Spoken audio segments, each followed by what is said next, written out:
the emergency room. I call to order. It's 2 o'clock for the TMRPA Regional Planning Meeting with a roll call.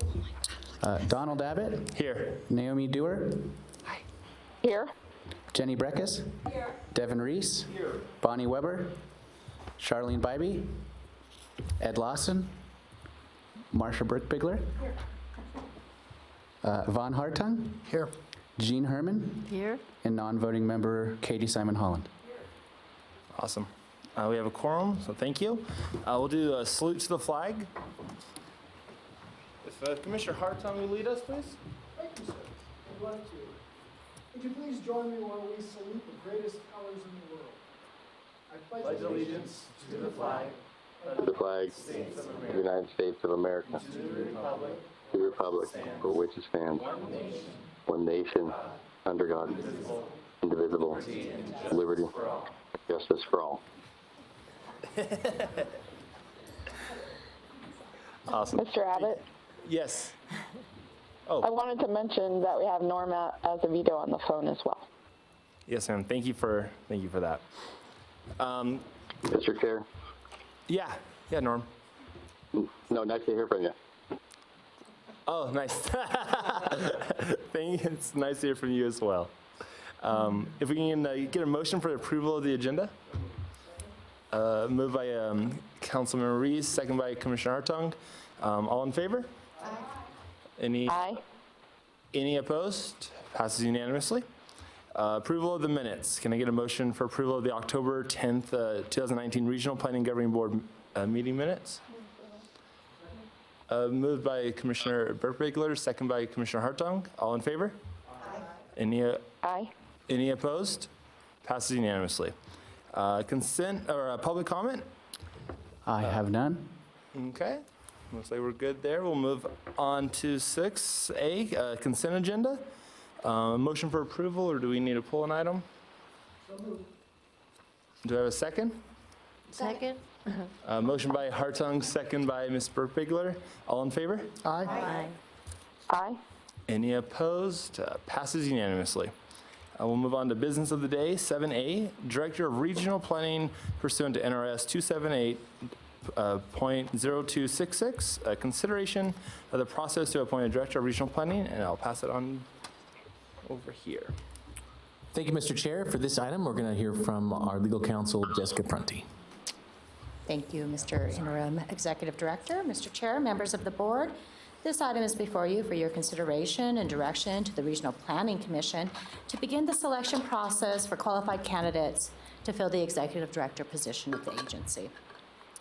Under your statutes, the Regional Planning Commission is statutorily charged with the duty to select 2 qualified candidates and present them to this board for your ultimate selection of an Executive Director. Under the current contract, as you may recall in your August meeting, you gave direction and charged the chair with the authority to enter into a contract with Dr. Smith for the interim director position for up to 1 year. That contract began in September 1. And now we're seeking direction from the board to have the Regional Planning Commission begin the hiring and selection process. And if there's any parameters you'd like to impose upon the Regional Planning Commission, you're free to do so, or you can leave it to your discretion. Awesome. Yeah, Commissioner Hartung. Sure. Ms. Prunty, so this is my first rodeo of doing this because we've always had a director. Are we precluded from just appointing Dr. Smith, or do we have to have 2 qualified nominees? Your statute, specifically NRS 278.0266, states that the Regional Planning Commission shall submit 3 names to this board for its consideration for the Executive Director position. So to act in alignment with your statutes, you should kick this down to the RPC for them to begin that process. If you want it to be a short noticing period, for example, I believe when Ms. Robinson was selected to fill the Executive Director position, she was the interim director for a little while, and then that process was only approximately, I think they vetted the position for about a week to seek applications, and then the Regional Planning Commission had formed a subcommittee and selected 3 candidates and presented them to the board. Okay, final question, if I may, Mr. Chair. What happens if there's not 3 candidates? Have we violated NRS? I mean, do we have to go find somebody off the street? No, I think if you don't have 3 applicants from which to choose from, then I think that you're on solid ground to move forward on the names that are presented to you from the Regional Planning Commission. I do believe, though, from what Dr. Smith had informed me when he had looked into the past practice and with Ms. Robinson's selection, that there was about, even on a week's notice, there was about 15 applicants for the position. All right. So that should not be an issue. Okay. All right, thank you. But I will take it, whatever direction you have, I'll take it back to the Regional Planning Commission for their January meeting, and they can get started on the process. And actually, Mr. Chairman, if I may, I have one other question. Does NRS outline minimum qualifications? It's fairly broad. It states that it just has to be selected on the basis of their training, experience, capability, and interest in planning. So that's a pretty wide Oh, my goodness. area. And Wow. So a pretty big field to play within. Okay, so there are no direct parameters of requirement of degree or No. many years served? No, there is not. There's Okay. not any of those requirements. You can impose those requirements, which we would put into the request for qualifications that would be posted for the listing of the Okay, Mr. position. Chairman, I would make a recommendation that they have to have the name of Smith and that they have to have First or second? doctorate. Yes. Thank you, Counselor. Yes, sir. Any other questions or comments from the board? Maybe a motion? Well, I'll take a stab at it. Commissioner Hartung. And maybe we should have a small amount of discussion. What's the appetite of the board for noticing period? I mean, we can call it out as short as possible, but what do we feel would be a reasonable length of time for a noticing period? Is it a week? Is it 2 weeks? Is it a month? I personally, around 3 weeks, a month, but I'd be flexible on that. But no more than that, no more than a month for myself. I still would suggest a shorter period. The longer you draw this out, my experience is that it has a tendency to wander.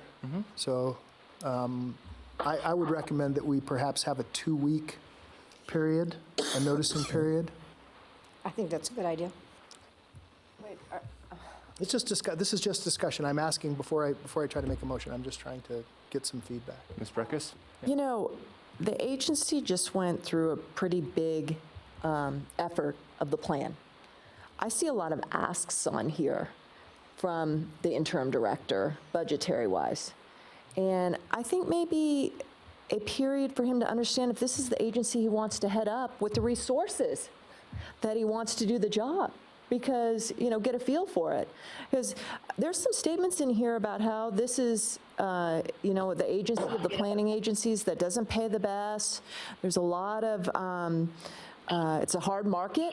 There's other options for other people. If they are not in an agency that they feel is well-equipped to get the job done that someone wants to do. So I don't want to put words in his mouth, but frankly, I don't know that I would want to stick around if I'm not saying this board go back to their home agencies to provide the resources that he's identifying to take the agency into its next transition of implementing the plan.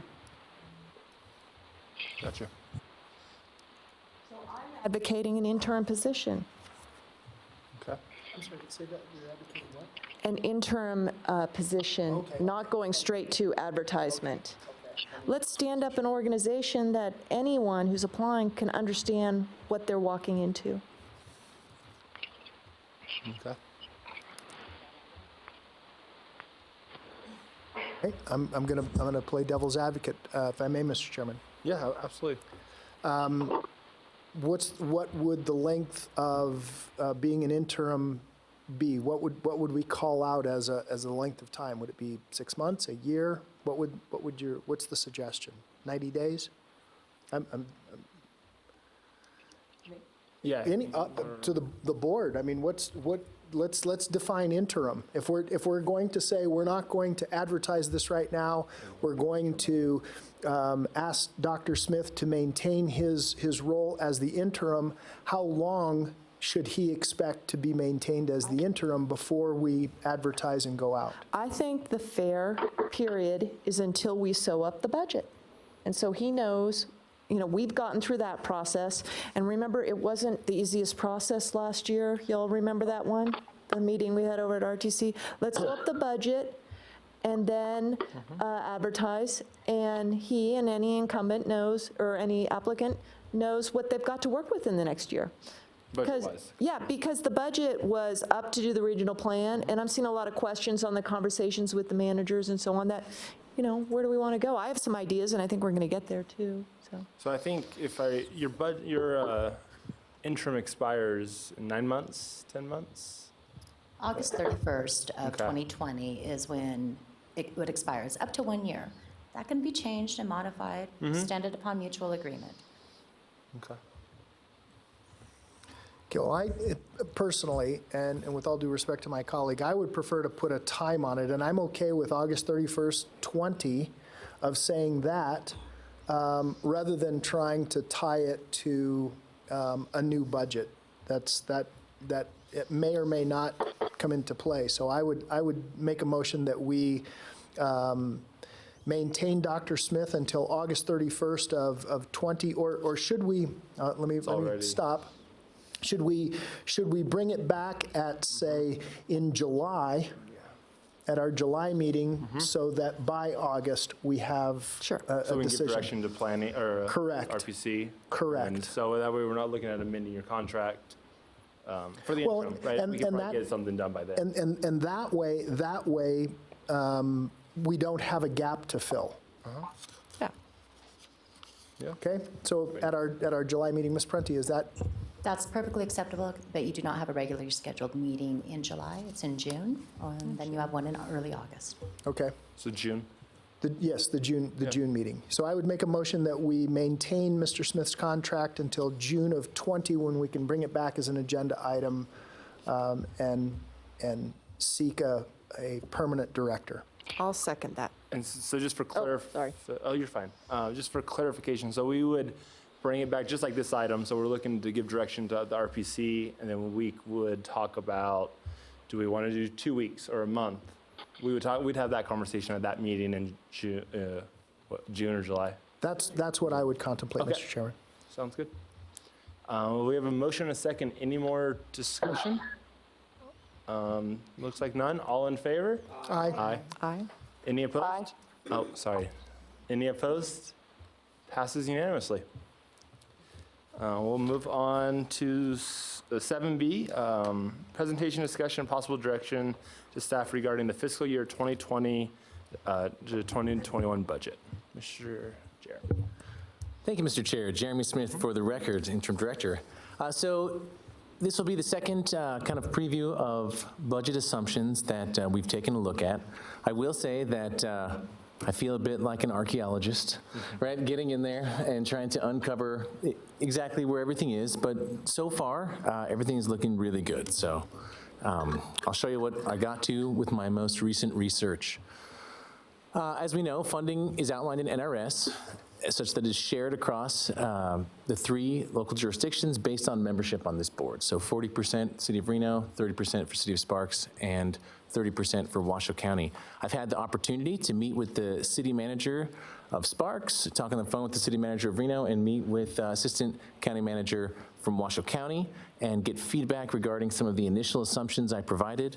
And so things are happening kind of simultaneously in multiple tracks. I'm uncovering maybe where we really are and where we think we want to go, and getting some feedback from the managers.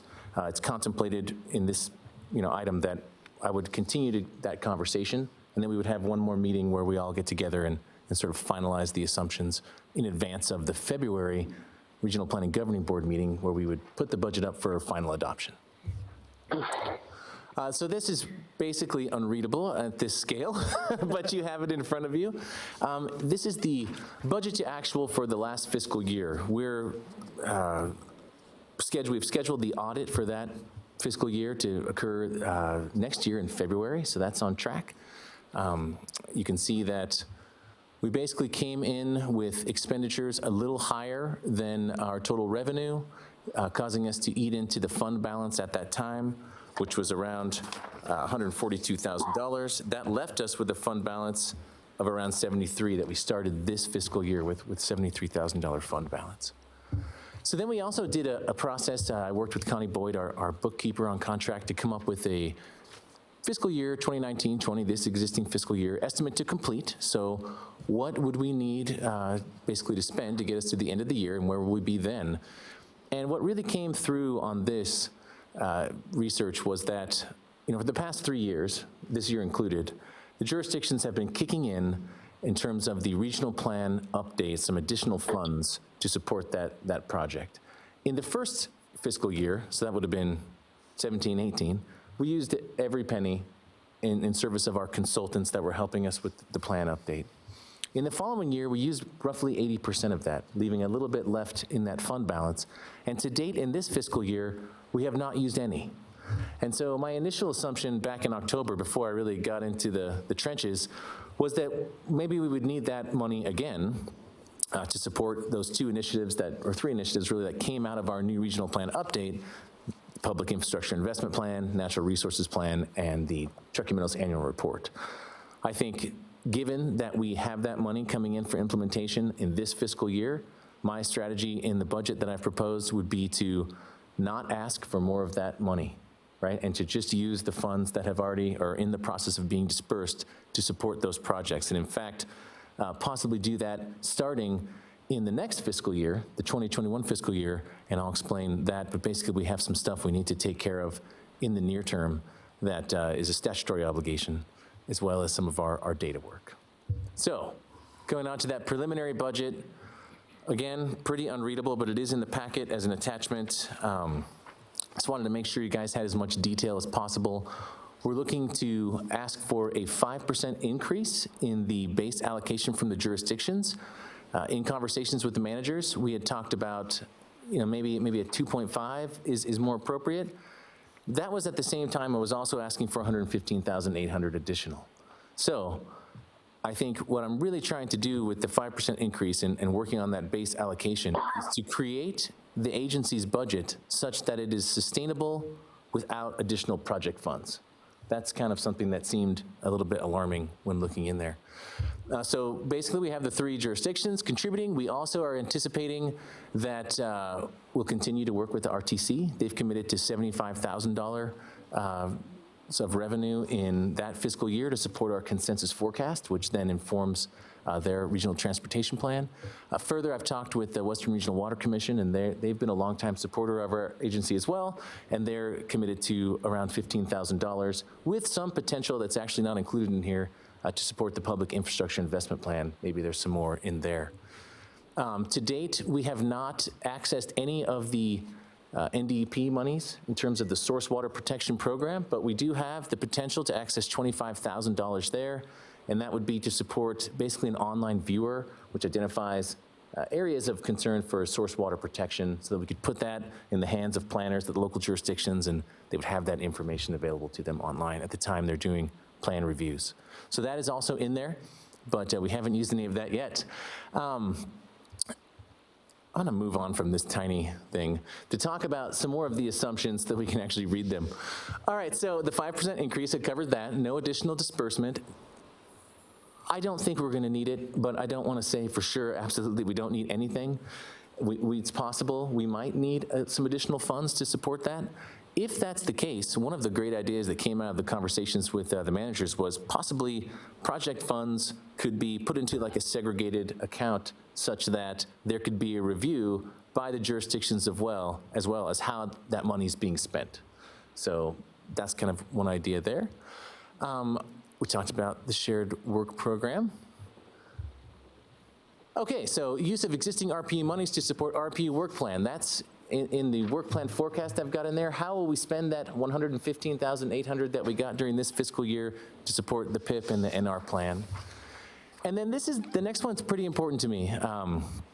The reestablishment of merit-based raises. We did some research today, and obviously during the recession, times were incredibly tight for all government entities in this region. And so I think it was for the budget year 10-11, The Regional Planning Governing Board at that time determined that we would not do any COLAs for that year, there would be no longevity pay that year, and there would be no merit-based increases. Well, over the 10-year period since then, cost of living adjustments have returned. We've gotten those on several occasions. Also, longevity payments have also returned per the actions of this board. So the last bit that remains to be kind of reinstated would be a merit-based approach to salary increases. So I would highly suggest that maybe we discuss that and go that direction. Also, in that line, so in the end, we would have 5 full-time employees at regional planning. Right now, we have 4. Myself, and 1 regional planner, a policy analyst, and a GIS planning analyst, 2. We also have a person filling a regional planner role as a full-time temporary employee. This budget that I've proposed contemplates bringing someone on to fill that regional planner 1 position in a full-time permanent capacity. So that would really make the agency whole in terms of staffing, with one other exception, which would be bookkeeping and admin. We have some monies built into the payroll item to try to support getting a part-time administrative assistant. Ideally, that person could actually do bookkeeping as well. We currently contract $25,000, give or take, annually to Connie Boyd, ZRB Accounting, to do our bookkeeping. She's great, but she is out of state, and I think it would behoove the agency to have a person that could be sitting in the office, even part-time, that could do admin work and also help with the books. So that's kind of the approach I'd like to see happen. The 2.5% cost of living adjustment, these are both starting points in terms of the salary increases. I put 2.5 into merit, 2.5 into cost of living. There's, reasons and to do one or the other, or do 5% in merit and not do cost of living. I would leave that maybe in discussions with the managers or feedback from today of how you guys want to move forward on doing that if you do, to make those changes. But in the end, it's a 5% raise. But for me, it would just be the cost of living. That's part of the contract. Okay, so more assumptions. There's about $40,000 in that payroll item. 25 of it was for the admin assistant I already talked about. There's another 15 for interns. We've been incredibly successful in the past, employing interns from UNR mainly to help us do especially GIS work. It's something, we're engaged right now. We recently went through a process to hire a PAC intern, which this year will be funding for about $1,500, but the previous 2 years, UNR has funded for us. And then in the fiscal year 2021 budget, UNR will fund it as well. So we do have another intern coming on. That's pretty cool. I put in about $27,000 in the payroll item because obviously health insurance costs go up, right? And people's enrollment into health insurance as far as staff also changes depending on changes in their life. We want to be ready to accommodate those changes as they come to our agency. So built into that are some assumptions about what could change. It's about $27,000 higher than what we've actually been paying in terms of health insurance for employees currently. So that's built in. And then after all of it, if we spend all that regional plan update monies, we would still have $13,000 or so left in the fund balance, plus that 26 in payroll, for a total of around $40,000. That's about 4% of the budget. That's historically been a target area. You guys might have different ideas on where you want that fund balance to be. I've heard differing opinions on where it ought to be. And I've heard up to even maybe $100,000 needs to be in there to be agile. So I would leave, again, that to maybe your discretion. But I shot for 4% to make sure that we had a little extra money in the bank to take care of unforeseen circumstances. And we also don't have to necessarily spend all the money on the work plan items. Some of that could also augment the fund balance. So just to kind of talk about the monies, this is what the change would be to the jurisdictions for 5%. So for City of Reno, going from a base allocation of $309,451 up about $15,000 to $324,924. So if we consider not dispersing, again, those regional plan update monies, in terms of what the entities have been giving to this agency over the past 3 years, it does constitute a savings of about $30,000. So not having to have that money, but still doing the 5% increase, it's actually still a savings to each of the jurisdictions. All right, here is the work plan forecast. We're still pretty far out in advance of it. We got the plan through. Things are going good. And we know we have to do this public infrastructure investment plan and natural resources plan, but I've pushed both of those efforts to start in the next fiscal year. And the reason for that is really here. These are things that we know we have to get done in the near term. We've got to re-embed back into our data work and analysis because we have the 2020 consensus forecast that needs to be delivered next year. And that's an effort. We want to make sure that we're collaborative on that because the next step would be to take that population forecast and job forecast and then spatially disaggregate it onto the landscape, right, with GIS. And then that would be provided to the Regional Transportation Commission to inform their RTP.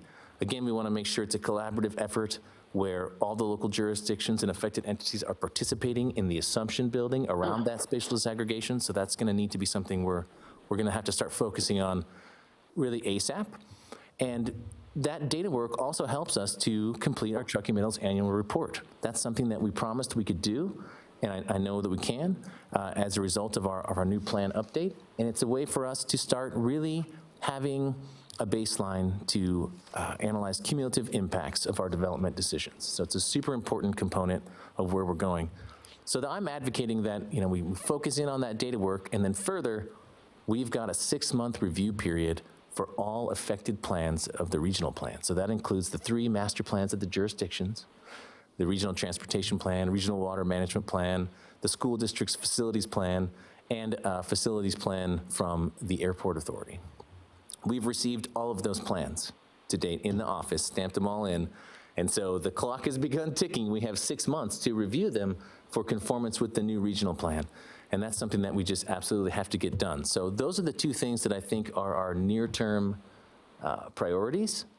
Along that path, if we go back one, we'll be identifying what are our needs to spend that regional plan update money that's been sitting out there. I got some numbers based on past consultants we've hired for both infrastructure and services type work, as well as for natural resources work. Turns out the infrastructure stuff seems to be a little pricier than the natural resources work. And also I feel that our staff, myself included, Nate Kush is an environmental science major, but we've got some natural resources expertise built in to the staff at Team RPA. Where we have less expertise is on the infrastructure and services side. So that's why I reflect that in the difference in the amount of money that we would want to probably throw at each of those initiatives.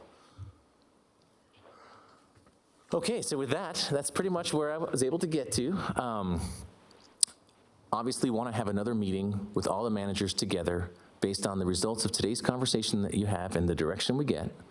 Make sure that we're well aware of the assumptions and the dollar amounts that are going to be needed to be put into the local jurisdiction budgets as quickly as possible, and then get that lined up and bring the final budget back for adoption at your February meeting.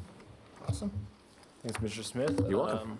Any questions or comments on the budget? I know we're definitely not looking for an action or anything, just more of a discussion today to guide this. And I will say thank you for bringing this in December. It was an awesome time. We're able to have this conversation now ahead of schedule. So definitely good job there. Ms. Breckus. Yeah, I think being at a new juncture with a new plan, interim director, it's time to revive the thought. And it would kind of tails in with the budget because it comes with the funding source, but that is of having the Regional Planning Agency, TMRPA, be the MPO. The MPO is the Metropolitan Planning Organization. We have the flexibility. It's a federal chartered creation.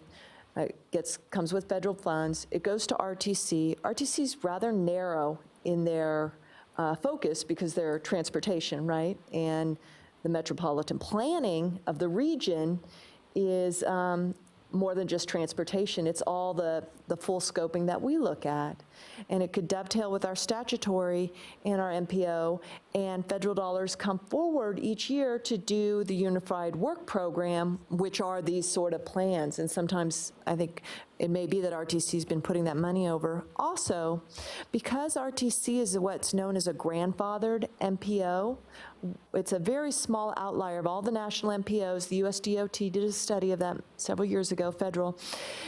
With this 5 representation, it is maybe in the 7% of MPOs nationally that has such a small representation. If you were to create a new MPO right now in an organization that became emerging from regional to urban, you could not have that small complexion.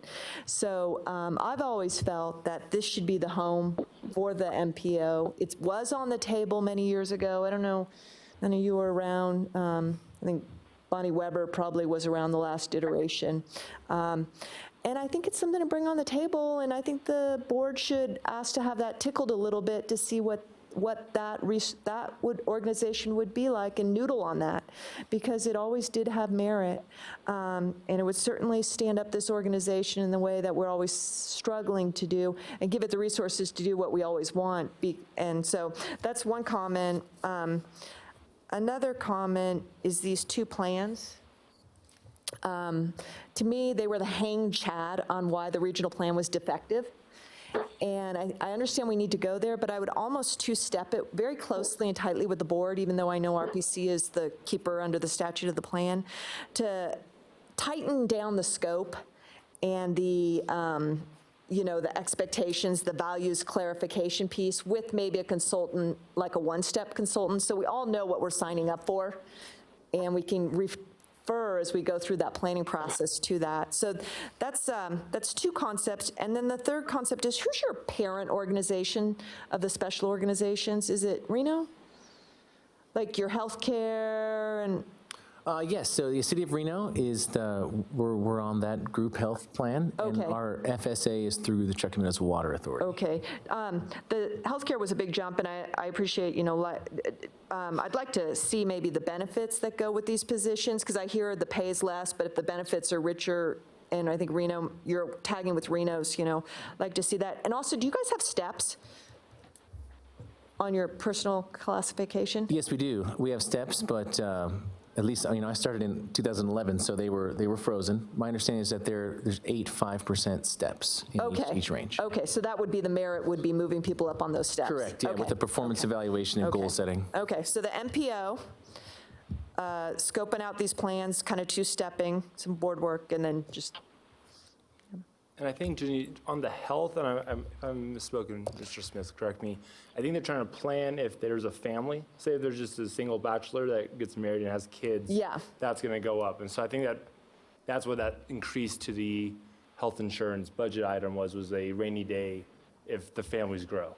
Well, yeah, I understand, but I thought that some of them, it's just the employees on, and then all the costs of the addition of the other family members go to the employee. I don't know how that's structured, and we're so complicated at Reno with so many different, arrangements, so I was just, Gotcha. yeah. I can speak to that. I mean, quite honestly, we have a pretty good deal. I believe it goes up, we pay as an individual employee about $100 a month.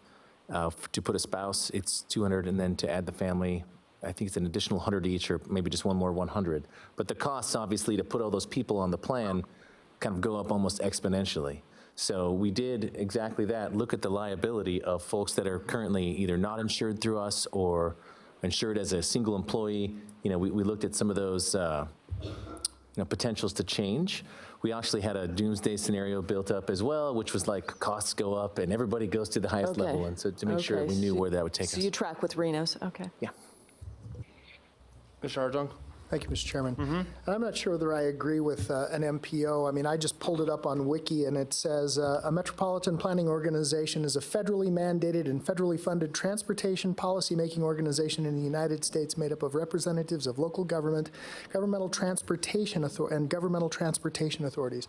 So is the suggestion that we now take that away from RTC and we assume that here? Is that what the suggestion is? Yes, and that's been on the table for some time, and there are models out there in the country where your MPO is the regional planning agency, and then something like RTC, obviously does the 2040 plan, the transit plans, and the transit service, and the infrastructure provision, but the planning house comes here, and it does come with federal funding. And we all know it's hard to divide and separate transportation and land use because they're like this.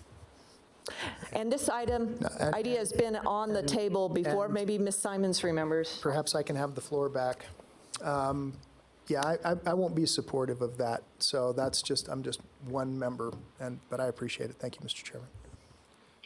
Any other comments on the budget or questions for it? Mr. Chair? Yeah, Ms. Stewart. Yeah, thank you. I definitely would support some process whereby the staff could get back to regular order in terms of their salaries and annual reviews and merit potential for merit increases or steps. I think that would be a good thing to shoot for. I think most of the other organizations that fund this agency have returned to that, whether through a labor contract or if they're unrepresented, a different, arrangement and agreement. So I don't know why this group only should be not eligible for those kind of funds or funding. And I also think that I would like to see the agency put on a little bit firmer footing where the base of the agency, they can be pretty assured they're going to have money to get through the year, and that any increases from us are tied to special projects. And it doesn't have to be designated in a whole separate fund, but it can still have a line item where we know what's going in and what's going out for a special project. So those are some just budgetary related thoughts I've had. Awesome. Thanks, Ms. Stewart. Mr. Reese, I believe. Thank you, Mr. Chair. I guess I'd like to go back, if we could, Mr. Smith, to the fiscal year 2020-21 preliminary budget slide. And it's hard to read both on the screen and in the packet, so I just want to understand something. Yeah. And it's, of course, in very small on our screen, it's in red. Okay. So I guess I'm trying to understand, structurally, we have a deficit, and we're using our ending fund balance from the prior year carry forward to subsidize our annual expenses. Is that accurate? It's accurate in so much as we would postpone the use of those funds for that project-related activity until the following fiscal year. So that's why we would eat into that fund balance for the most part. I'm asking, so I understood that was part of the presentation, so I understood what you said about that, but I'm trying to figure out how do we make sure that this organization and body is funded so that we aren't running a deficit? Because long-term, as Councilmember Dewar said, there is a concern that, number one, it won't support the broader vision that we have for this body, which is to be that strong regional planning agency and commitments to it, and also that we would want to support our employees by making sure we have good benefits and raises and those things. So where do we fix the structural hole is what I'm saying long term. Indeed. Great question. I think the first step towards it was the suggestion of a 5% increase to the base. We depend on the shared work program. We're very tied in with RTC in terms of an annual allocation of funds, the support for IT, phones, the rent is pretty low, and so that helps us to achieve that sustainability. I think the way that I was looking at it was probably trying to year over year continue to build the ask in terms of the base allocation until we could reach that point, rather than try to say give us a 15% raise right now or increase right now. But maybe that's more appropriate to set that sustainability up just right up front. Well, and on that point, you have inquired as to each of the jurisdictions' willingness to increase, but even the increase doesn't cover the deficit that you're running. That's true. In terms of the shared work programs helps to cover that. Yeah. Okay. I guess ultimately you've asked for direction, and my concern is this. It's just that we are keeping track of making sure this agency is on solid footing, because that's how you attract and retain qualified employees to do the good work that you're doing.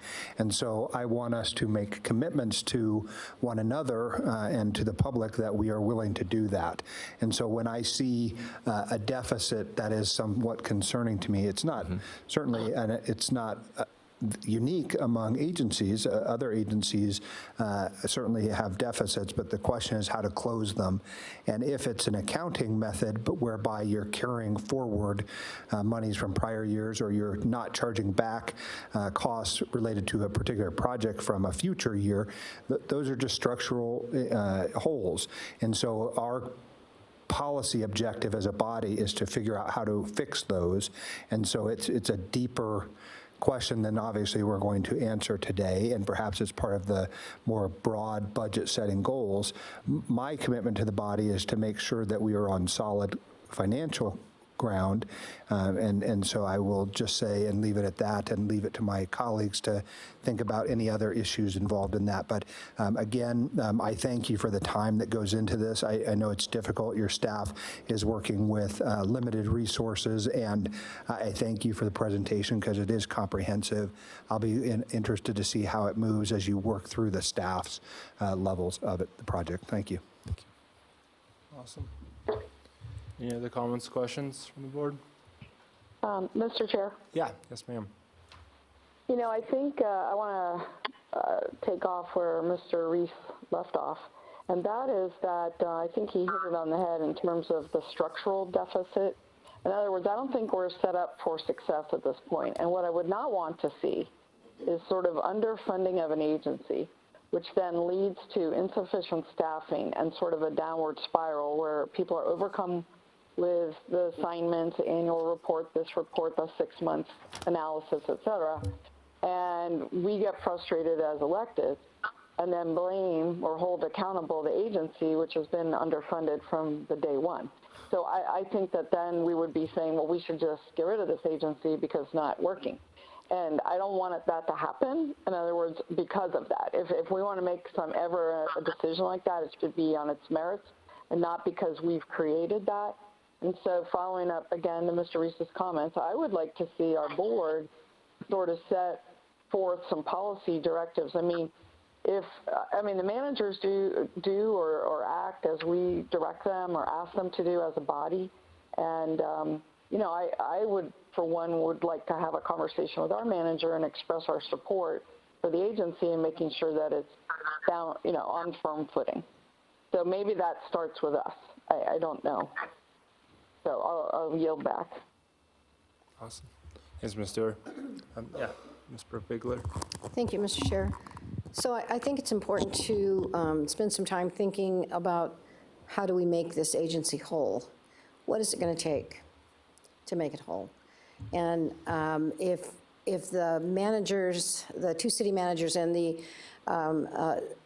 assistant county manager have said a 5% increase concerned them, what is the increased percentage that we would be looking at to make this agency whole?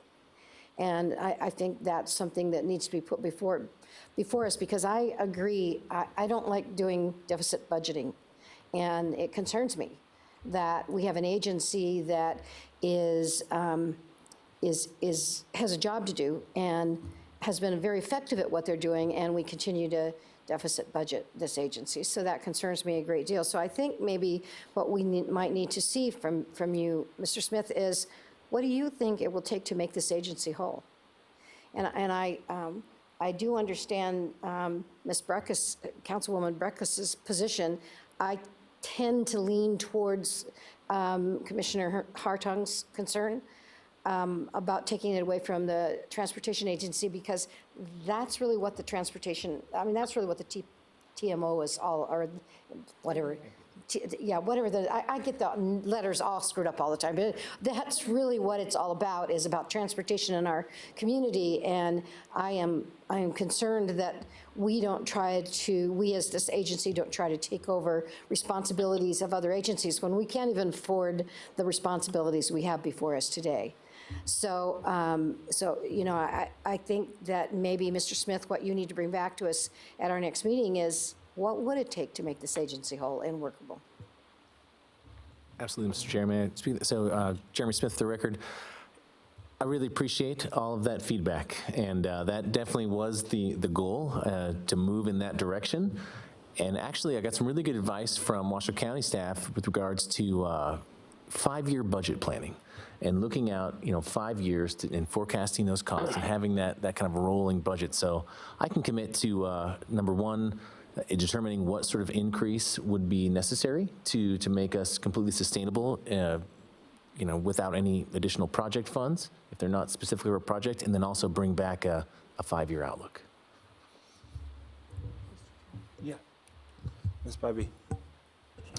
I would kind of concur really with what everyone else is saying on making sure that we are sustainable, that we're not, it's a very small, it's such a small agency that's just doing so many really important works, and the data that you provide for the community for a lot of other organizations outside of this one is critical. And so we've run with it really small and with a small budget, but we do need to be whole. And I do have one other concern. The shared work or shared services programs are beneficial to RTC, school district, whoever we're doing that work for, but I do want to have some caution that because the staff is so small, and we did see this year when we were trying to do the regional plan update, and we did the housing study, that you are not overextending the staff for another project outside that does bring revenue in, but at what cost? So what cost does that have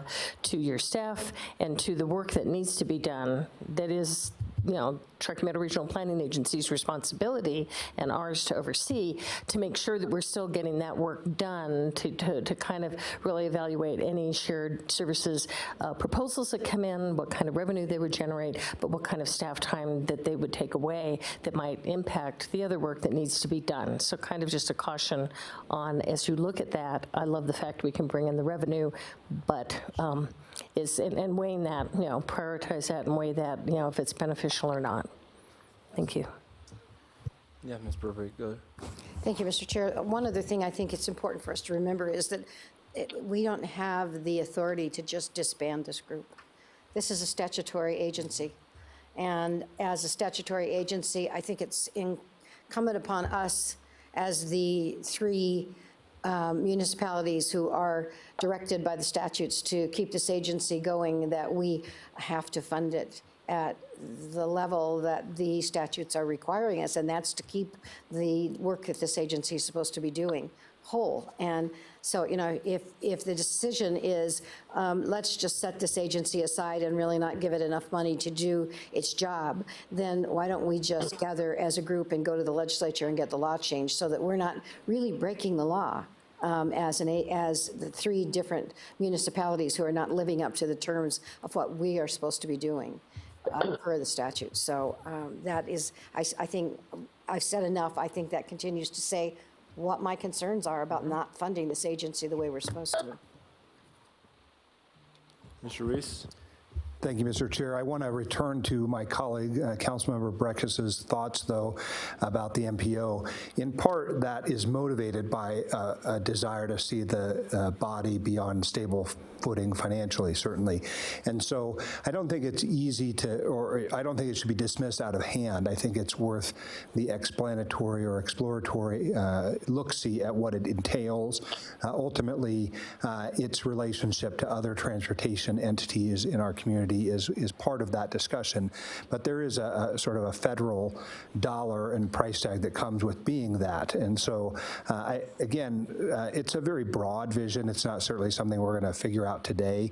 It's more about saying, hey, there is another paradigm or another approach to this, and certainly no one can dispute that transportation and planning and transportation and land policy broadly lay on top of one another in a way that perhaps we haven't been intimately familiar with. So I don't think it's easily sort of set aside. It's just it's a bigger question than we can answer today. And so I leave it perhaps to your staff to think about not only this good example that Councilmember Breckis has offered, but also what are the broader visions for the agency both today and 5 years from now, 10 years from now, as you said, with the budget looking at a 5-year increment. It is possible that that is one idea among many that could be viable. And again, beyond, sort of the cursory look-see at what it is, I don't think that's enough to dismiss out of hand that it would be potentially something that's relevant to this body to consider. And obviously it has been considered before in this community, and those who have served much longer than I have may have better recollection of that. But I thank my colleague for making the idea known to this body, and then it's incumbent, I suppose, upon all of us as well to sort of think about it. And, you know, Councilmember Breck has spent a fair amount of time during the National League of Cities in transportation meetings, which I did not have the ability to do. I was doing sort of other paths and routes to it. And so I certainly appreciate the thought about it and the way it could structurally change the nature of this body. It is worth exploring. Awesome, thank you. Oh, man. Thank you. Any other comments? I think there's a lot of direction here. I don't believe we don't need a motion either. So if No, we do not, Mr. Chair. okay, thank you. So if I don't see any other comments, we'll move on. Am I not? Yeah. We will move on to 7C then at that point. Perfect. Presentation and update on the Truckee Meadows Public Land Management Act. We got the whole gang here. We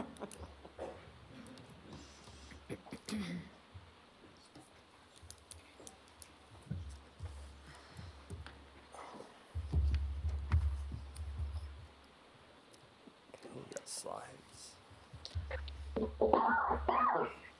Well, good afternoon, Mr. Chairman, members of the board, Dr. Smith. I'm Doug Thornley, Assistant City Manager in Sparks. I am thrilled to be here today to give you guys, or introduce an overview of TIPLMA, the Truckee Meadows Public Land Management Act, and I'm here with my friends and colleagues from all three jurisdictions. Jamie Rodriguez, the Government Affairs Manager for Washoe County, and Dylan Shaver, the Director of the Office of Policy and Strategy for the City of Reno. Also here today, Assistant County Manager Dave Scalero, and the City Manager in Sparks, Neil Kreutz, and in what is a stunning breach of protocol, Emily Landy Rose, the Northern Nevada representative for Senator Rosen, is in the back. I'd like to start kind of with the component parts of a lands bill.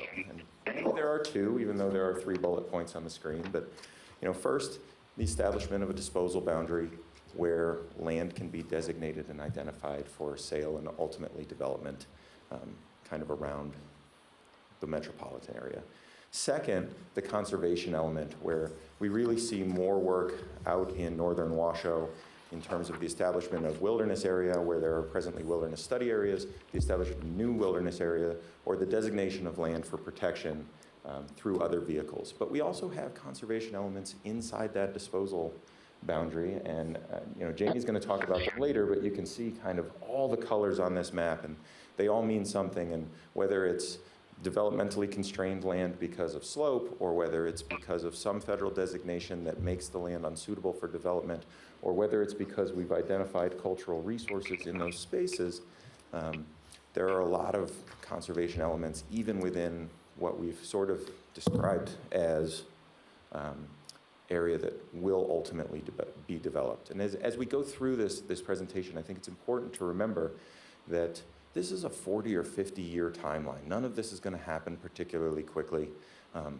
but that's why it's important to get out ahead of it as we go through this process, because at some point the region is going to grow, the region is going to need this additional space, or we're going to need the space inside this disposal boundary that's already inside the planning areas of our jurisdictions, because we want to encourage that infill development. We want to have that management ability near our parks and near our open space that we presently don't have. Norm has left the conference. Well, that's a bummer. But that's a big lift, right? And in recognition that we didn't quite get across the finish line the last time we went through this process, we've made some changes to the way we approach it, and I think it's important to highlight what we're doing. And the first and most obvious is all three of us are standing here and we're working together towards a common goal, and that wasn't necessarily always true the last time we went through this. We've started the outreach process with identified stakeholder groups, and we've been through the first round sort of meetings and discussions and acknowledgments that the last time we had this discussion, it didn't really go the way everybody wanted, and so we've had, I think, the requisite airing of grievances, and we're on to now starting to present what we think is the first step in a real proposal towards a lands bill package that could get introduced in Congress. And so what that means is starting tomorrow, kind of with Washoe County's lead, we've taken the initial input from these groups and we've drawn maps for the conservation areas, and we've drawn what we think is a disposal boundary that makes sense, and we're going to start to have the conversations about why those lines look the way they do and why the designations we've picked are what show up on the map. And we're going to, I'm sure, receive quite a bit of feedback from all of those identified stakeholder groups, and we're going to have to continue to try to braid all of that together. But really, the biggest change, and one that I think is important, is that as we braid that together, where we can reach consensus amongst all the groups, that's fantastic. And where we can't, what we're really trying to do is create a list of priorities. We're trying to create a spec sheet for this legislation, if you will. And we'll present that to the delegation, and the delegation will use the congressional bill drafters to draft the bill. So that's a long way of saying we are not going to write the language of this bill, which seems odd, and it has, I think, a number of groups frustrated, but in reality, we don't write the language for federal legislation anyway, right? We write it and we present it as such, but then the federal delegation will hand it to the congressional bill drafters and it comes back as something different anyway. And so it makes sense, we think, to essentially establish that consensus, establish that list of priorities, and then turn it over to the people who actually write the proposal to have them do the work that they do. And then we can bring that back to the groups and we can say, hey, this is where we're at. And that way we don't get bogged down in, well, we negotiated an and, but what this says is an or we really prefer this terminology, so we're gonna fight about it for 4 weeks while we all do nothing. So we think that there's an efficiency there, but it is a novel practice and it's not one that everybody has necessarily accepted as the right approach yet, but it does make sense, we think, from our perspective, and we're gonna see where that turns out. I broke it. Good job. That's a bummer. So I appreciate all your support, and we'll see you in January. I don't know what I did, guys, I'm sorry. But before I turn it over to Jamie, who's sort of the subject matter expert, the next slide has a number of goals, and those goals are listed out. Take this, please, before I break it worse. Those goals are listed out on a sheet that we've developed to leave behind as we meet with the stakeholder groups, and they're goals that we think make sense. And I don't want to bore you going bullet point by bullet point with things that you can read either on that sheet or on the screen, but there are just a few that I'd like to draw your attention to. When we draw that disposal boundary, you know, land will be identified for sale and development, and the proceeds from those sales will fund conservation efforts and infrastructure efforts within the Truckee Meadows. It does not necessarily mean, it does not mean at all that by drawing a red line around the area, it's going to lead to sprawl. What we're looking for, and one of the goals that we're trying to accomplish here, is that there's land that is controlled by the federal government inside our corporate boundaries today. And we need to be able to plan that space, and we need to be able to use that space for management of open space, for development where it makes sense, because that's how we can drive that infill, that's how we can take advantage of the existing infrastructure that we have before we go out and look at and identify the developable spaces that exist beyond our boundaries today. That's a regional project, right? That's what we have a regional plan for. Both this iteration, the iterations to come over that 40 to 50 year timeline. And by designating it within the disposal boundary, that'll give us that jump start that we need to start planning, to start using that tiered approach to development and looking at the infrastructure and what it costs to extend infrastructure in places where it makes sense. And using this body and Dr. Smith's staff to make sound decisions that are based in data that make sense for the area. So that is a primary goal in terms of the economic development component of this proposed legislation. But another goal and another primary goal is the conservation element that, again, you know, just because you don't see wilderness, well, we do here, but just because you don't see wilderness designated inside the red line doesn't mean that the designation of wilderness or that the approach to conservation in northern Washoe exists only in northern Washoe. And it certainly doesn't mean that it is conservation for conservation's sake.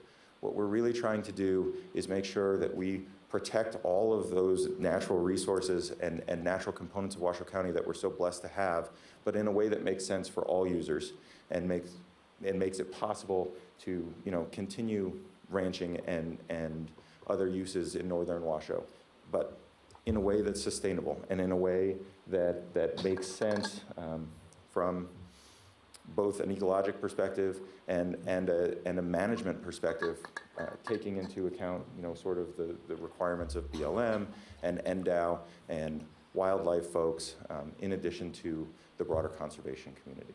And so I appreciate you indulging me for the last 5 or 6 minutes. I apologize that I broke your machine. And Jamie is going to give you kind of a rundown of the specifics and where we are today in this process. Thanks, Thanks, Doug. Thank you, Doug. So I'm going to start kind of explaining the maps because I think that's always the best place to start. So very quickly, just to tell you kind of what that line is and give you some context, because for some folks, if you don't look at this all day like I do, it's not easy to tell what is what. So our southernmost boundary here that follows the Mount Rose Highway and comes up, we stop at the Forest Service land that's up above Arrow Creek and Thomas Creek and all of that area. From there, we go north, we go around Peavine Mountain, so none of Peavine is included. And then we take really, that is 395 out to the state line, we go up, and then we come back in this really big box. That's Bedell Flats. I think everybody here is fairly familiar with Bedell Flats. We cut across then over to the Pyramid Lake Paiute tribe land and come back down around. There's then the purple blob that is no longer included in the map, and I'll explain that in a minute. And then we come around that checkerboard back out again to the Pyramid Lake Paiute tribe land and along the 80 corridor back in. So I appreciate that this looks like a really big area. So now let's talk about the colors that explain that it's not that big of an area. So the tan color, that's BLM land. Green is Forest Service land.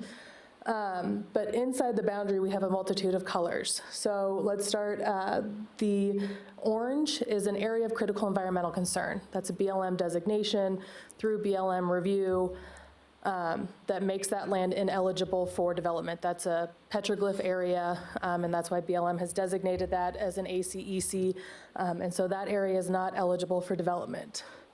If you just kind of come up north then, you've got the pink, that is the Reno Sparks Indian Colony boundary lines. Just above that in the teal, that is the Hungry Valley Special Recreation Management Area, which is a very long name. That is newer designation. That is a result of the Nevada Native Nations bill. So that's the Moon Rocks area. If anybody does OHV and those types of activities, that's the Moon Rocks area. And then the newer one, the purple, which is both on the western boundary and, as I noted before, over up against the Pyramid Lake Paiute tribe land. Those are environmentally sensitive lands as designated by BLM. So the purple over here along the California border, that's the Peterson Range. If you're familiar at all with that, there's a great deal of wildlife activity, corridors, things in that area. So while it's inside the disposal boundary, it is not eligible for disposal. The purple on the eastern side there, that's the Pawraws. Originally, I bring that up because originally the disposal boundary kind of cut through the middle of that.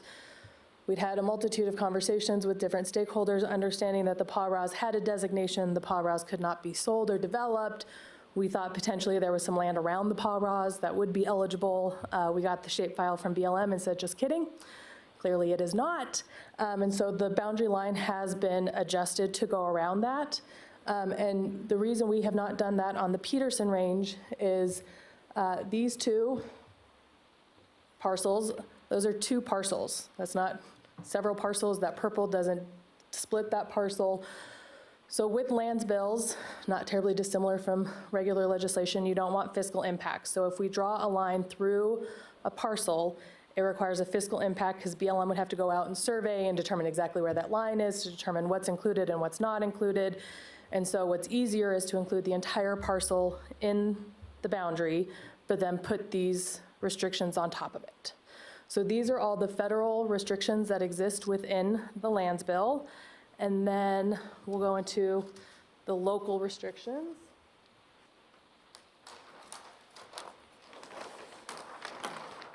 Don't break that too, Doug. Maybe Doug could just. Make one mistake, they won't let you live it down. So there's really two restrictions on this map that are ours, and even from this distance, it's probably very hard to see. So as I mentioned, the Bedell Flats, that parcel up north, there is now a green hashing on that. So that is an area that there is a great deal of interest in doing some water infrastructure work. And so we would like for that activity to continue. And our original intent of including this parcel in the bill is that we thought if we're able to do some of those water projects, it would be great as a nature conservancy or something of that nature. And we heard a lot of concerns from residents that there was nothing to confirm that that happened. And while that's my promise to you now, and this board's promise, obviously it's a 40, 50-year bill. Can't speak for what the Board of County Commissioners may want to do in 50 years. And so we've put a restriction on that parcel. So it can only be used for open space and infrastructure. So those water projects can still continue, but we cannot sell any of that land. We cannot develop any of that land. There's a multitude of roads that go through that area as well that are public access roads. And so again, we want to keep infrastructure somewhat broad because we may have to do more work around those roads. So that is one restriction based on a lot of the public feedback that we got. The second is there's kind of a light tan color, I guess, if you will. So that is all the area that is greater than 30-degree slope. As I'm sure everybody is aware, we all have building requirements that you cannot develop anything on anything that is greater than 30-degree slope. And so what we are going to do, again, to address residents' concern, which was that's our building code today, cool, what's the building code going to be in 40 years? We are also putting in the legislation that anything greater than 30-degree slope cannot be developed. So we're really trying to put in a lot of those safeguards to give residents the comfort that what we're saying is true to the best of our ability. And so those are two things. So those are two local constraints that we are adding on top of the map. So really, by the time you put all that in there, there's not a lot. There's enough. Again, as Doug mentioned, our goal is to really start focusing on where infrastructure already exists. And so this really allows us that ability with giving, like I said, residents the comfort that what we're saying today is what will happen with the bill itself. So let's talk about how sale of land within the bill works.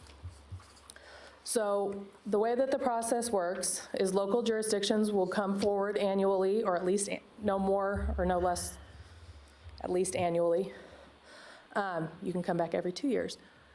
But at least once a year, or no more than once a year, we will come forward and put together a nomination list of parcels or portions of parcels that we would like to see if they're eligible for disposal. So we make a motion and pass, here's our nomination list. That then goes to the federal agencies, so whether that's BLM or Forest Service, and then they have to do a complete review of those parcels to determine if disposal of those parcels is appropriate. So they have to do a full NEPA review, the cultural reviews, whatever those standards are, those all have to be met. If there's any issue in that federal review, the federal agencies will come back to us and say this parcel is not eligible for sale, and that's the end of that discussion.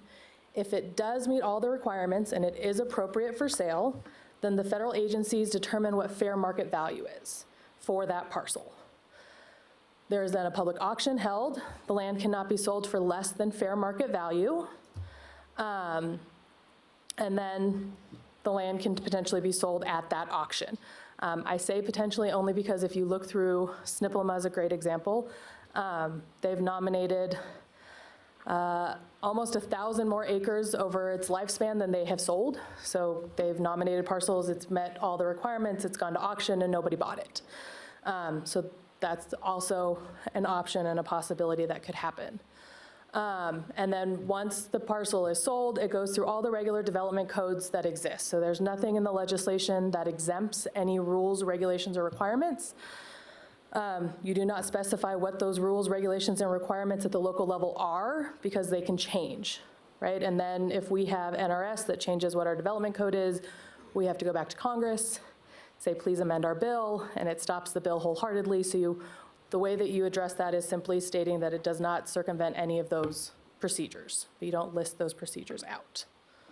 And if I can interrupt, I think Commissioner Hartung has a quick question, Jamie. Yeah, while we're on this slide, Ms. Rodriguez, so in the nomination process, does it have to start in the core and then work its way out, or can we nominate a parcel that essentially anywhere, or do they have to be contiguous? So how lands are nominated is up to the jurisdiction. Okay. So it's through the jurisdiction, so Washoe County would be able to nominate land in Washoe County, City of Sparks is able to nominate land in City of Sparks, Reno is able to nominate land within the City of Reno. So if we wanted something out on the far eastern corner, if someone wanted that and they came to Washoe County and said, well, look, we want to do a solar project, it doesn't have to be this orderly thing. We don't tell them, oh, gee, we're sorry, you can't have that land because there's all of these parcels in between. Correct. No, so there's no stipulation for how a parcel is nominated other than that the jurisdiction has to take a vote to nominate the parcel. Okay, all right, thank you. Thank you, Mr. Chairman. So the last kind of niche to this, so local government agencies are able to purchase lands through this process, but they purchase it at fair market value. So it doesn't go to public auction. So I'm going to use the school district as a great example. The school district might have a parcel that they're looking at, they would like to build a school on. So we would nominate a parcel that the school district is pursuing. If we went to public auction, there's obviously then the potential that a private developer could outbid the school district, and now we're back at square one with the school district not having land that they need to develop to build a school on. And so it doesn't go to public auction. That government agency is able to purchase the parcel for fair market value, so they don't get outbid, and then it is their parcel that they purchased. Proceeds from the sale. So mirroring other Nevada lands bills, this is kind of the same funding breakdown. So 5% goes to the state K-12 education fund. We have 85% that goes into a special treasury account that is used for conservation and land management activities. So this includes, as Doug was mentioning, there's a great deal of opportunity for conservation, not just up north in the designations that we are working on, but also within the urban core. There's been a lot of discussion of using some of those funds to purchase the private parcels on top of Peavine Mountain. That's an area that our residents truly love to recreate on, and at some point that there's private land on there, somebody could figure out how to develop it, and we don't necessarily have a means by which to stop them. And so this would give us a great funding opportunity to purchase those lands. When I say we, I mean the federal government, U.S. Forest Service would purchase the parcels, it would be federal land. And then there's 10% that comes to the local jurisdictions. How that is spent will be based on an MOU between the jurisdictions. It is limited, though, to infrastructure and conservation activities. So again, this is roads, sewer, those types of things, but also we can build parks. We can use the money for the Truckee River. There's been a lot of conversation about that being a great funding source for the Truckee River corridor, and giving us some additional funds to help manage that since there's no independent funding to the Truckee River. I think Mr. Hartung has another question. One more question, Ms. Rodriguez.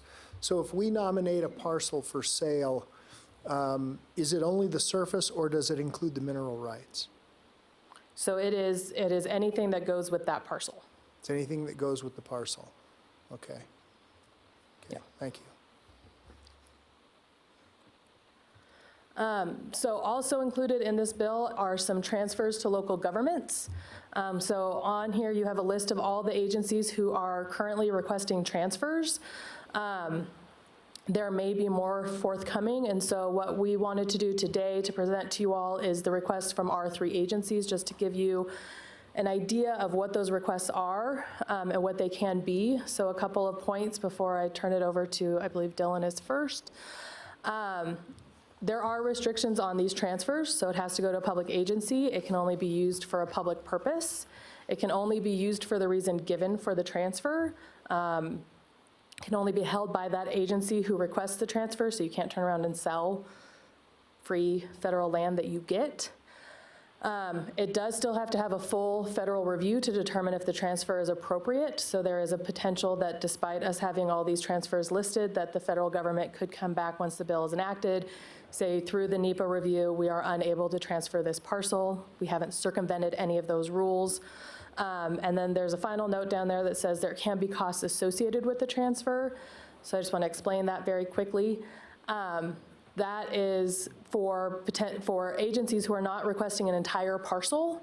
So similar as I was mentioning, if you subdivide a parcel for the disposal boundary, if you are asking for only a portion of the parcel, there's additional staff time, not your normal NEPA review, not any of those normal reviews.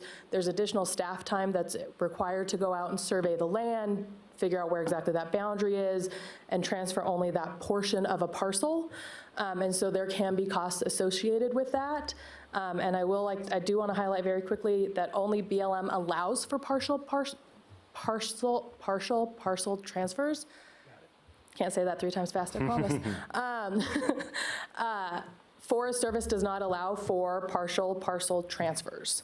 So if it's the Forest Service parcels that you are looking for, you have to request the entire parcel.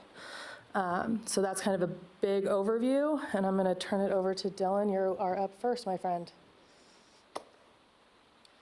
Thank you so much, Ms. Rodriguez. Mr. Chairman, members of the board, for the record, Dylan Shaver, Director of Policy and Strategy for the City of Reno. It is a pleasure to be here today, and I'm afraid I must start out by eating just a little bit of crow, which is to say, Commissioner Burkbigler, I know I sent you and your colleagues a fairly strongly worded letter about 3 years ago in staunch opposition to this measure and as a previous role as a mining representative. And the industry had concerns at the time, and I think Ms. Rodriguez has taken a tremendous amount of joy in bringing me along for this process this time around.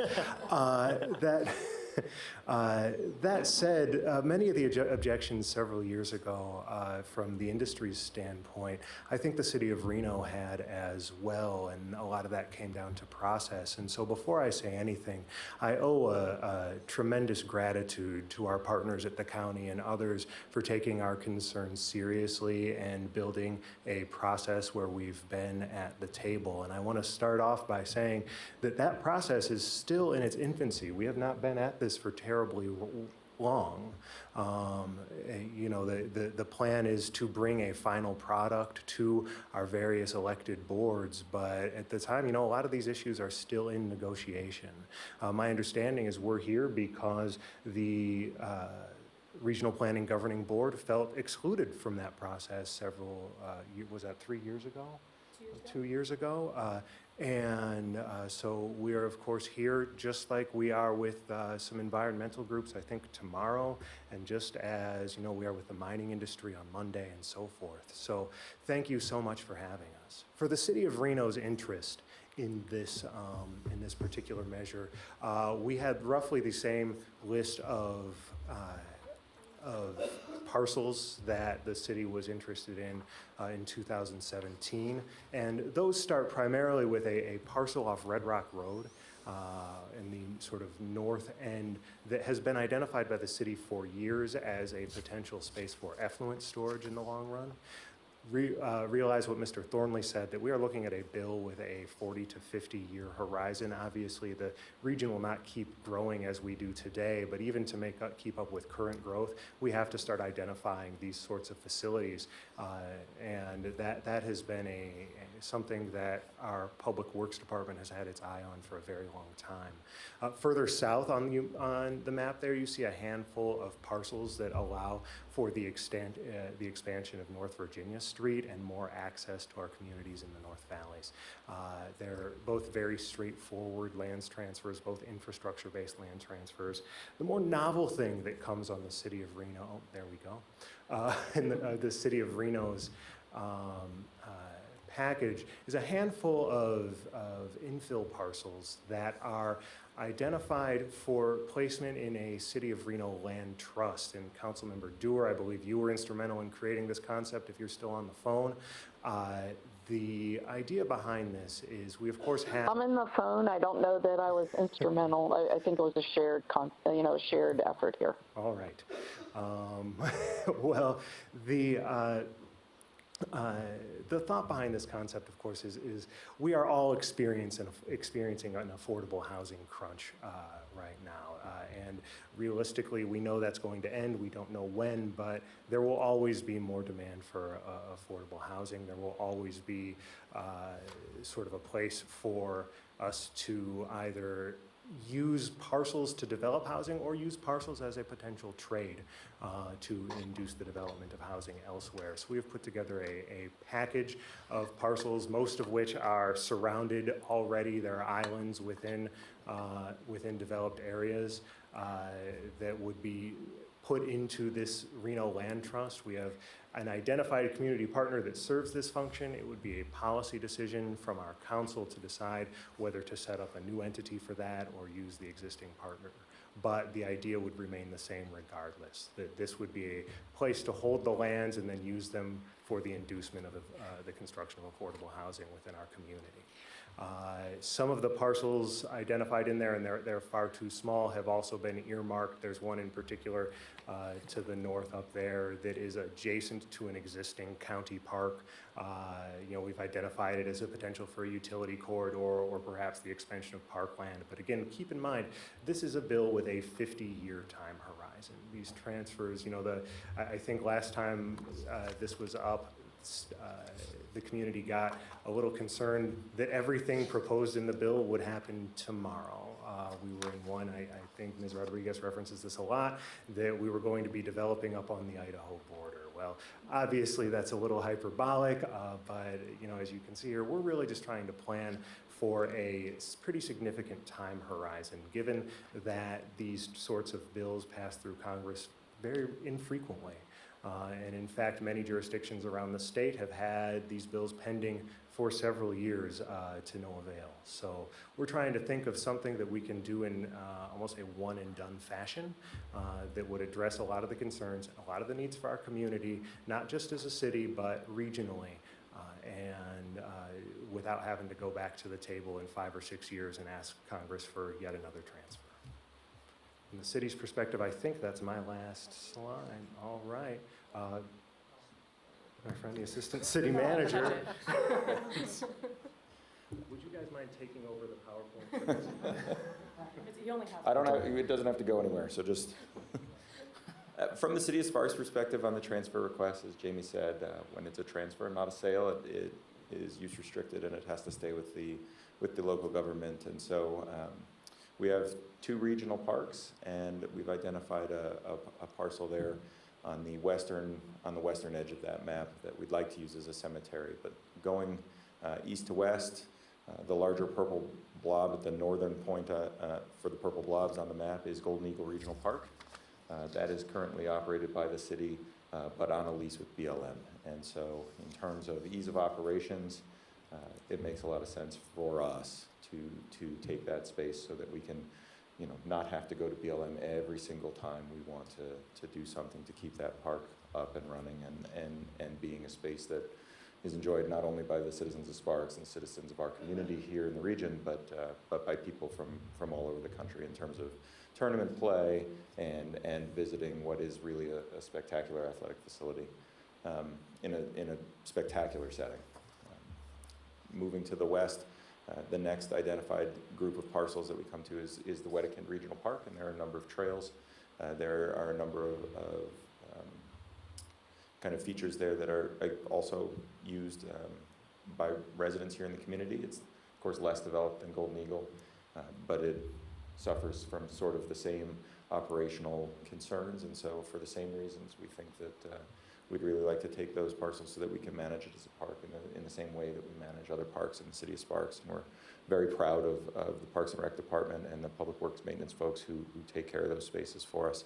And finally, that third westernmost identified space is a parcel that we've identified as something that we think could be used as a cemetery, which is a facility that we don't have presently in the city of Sparks, and is something that we've heard over and over again is important to the residents we serve. So that is our summary on the transfer requests that we'd like to have included in this legislation. And without touching this, I'm going to stand back and let Jamie explain what Washoe County is doing. I think Commissioner Hartung has a question on. Yeah, so, this is for all of you, and let me drill down what I asked for, Ms. Rodriguez. When I asked about mineral rights, I'm referring to mining claims, and mining claims can be aggregate. We have we have one in Spanish Springs Valley that's an aggregate pit that is on BLM land. So would I'm referring to Rocky Ridge. How would that be handled? Or if I had a mining claim of something out in the East Truckee Canyon, how are those mining claims going to be handled? And that's what I meant by mineral rights. So I'm going to try to answer that one, but I'm going to be honest, because some of that I would have to defer to the federal agencies in terms of how they, and the state in terms of how they license some of that. But if it were something that would be occurring on this land once transferred, that would not be allowed, because again, that land and everything within that parcel, including underneath it, would belong to that entity who requested the transfer. It could only be used for that explicit purpose. Right, yeah, it's called a split estate. So, Right, yeah, no, I'm very familiar with it. So, because I own surface and I don't own minerals in another state. So Right. I mean, I'm very familiar with split estates. But we have some active mining operations in various places around the region that are not on private land, they're on public lands. And that's done through it's essentially a mining claim. Right. So twofold, I think. One, that is obviously part of the review to determine if transfer of the parcel is appropriate from the agencies. Okay. Right? So it's reviewing what the land is, how it's been used, how it's going to be used, what that restriction is. That addresses a lot of it.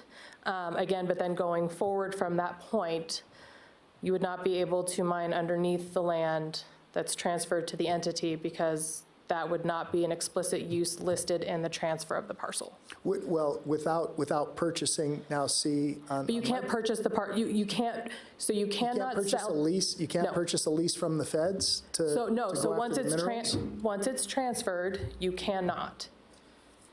Okay. So once the, just because it's up, so the cemetery parcel, Yeah. once it's transferred to the city of Sparks, somebody cannot come in and do a lease or try to do a lease agreement with the mineral rights underneath that parcel. Drill for oil.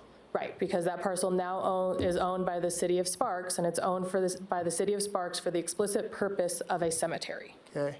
So you can't lease So the anything feds- around, The feds aren't going to lease out from underneath. they cannot, Okay.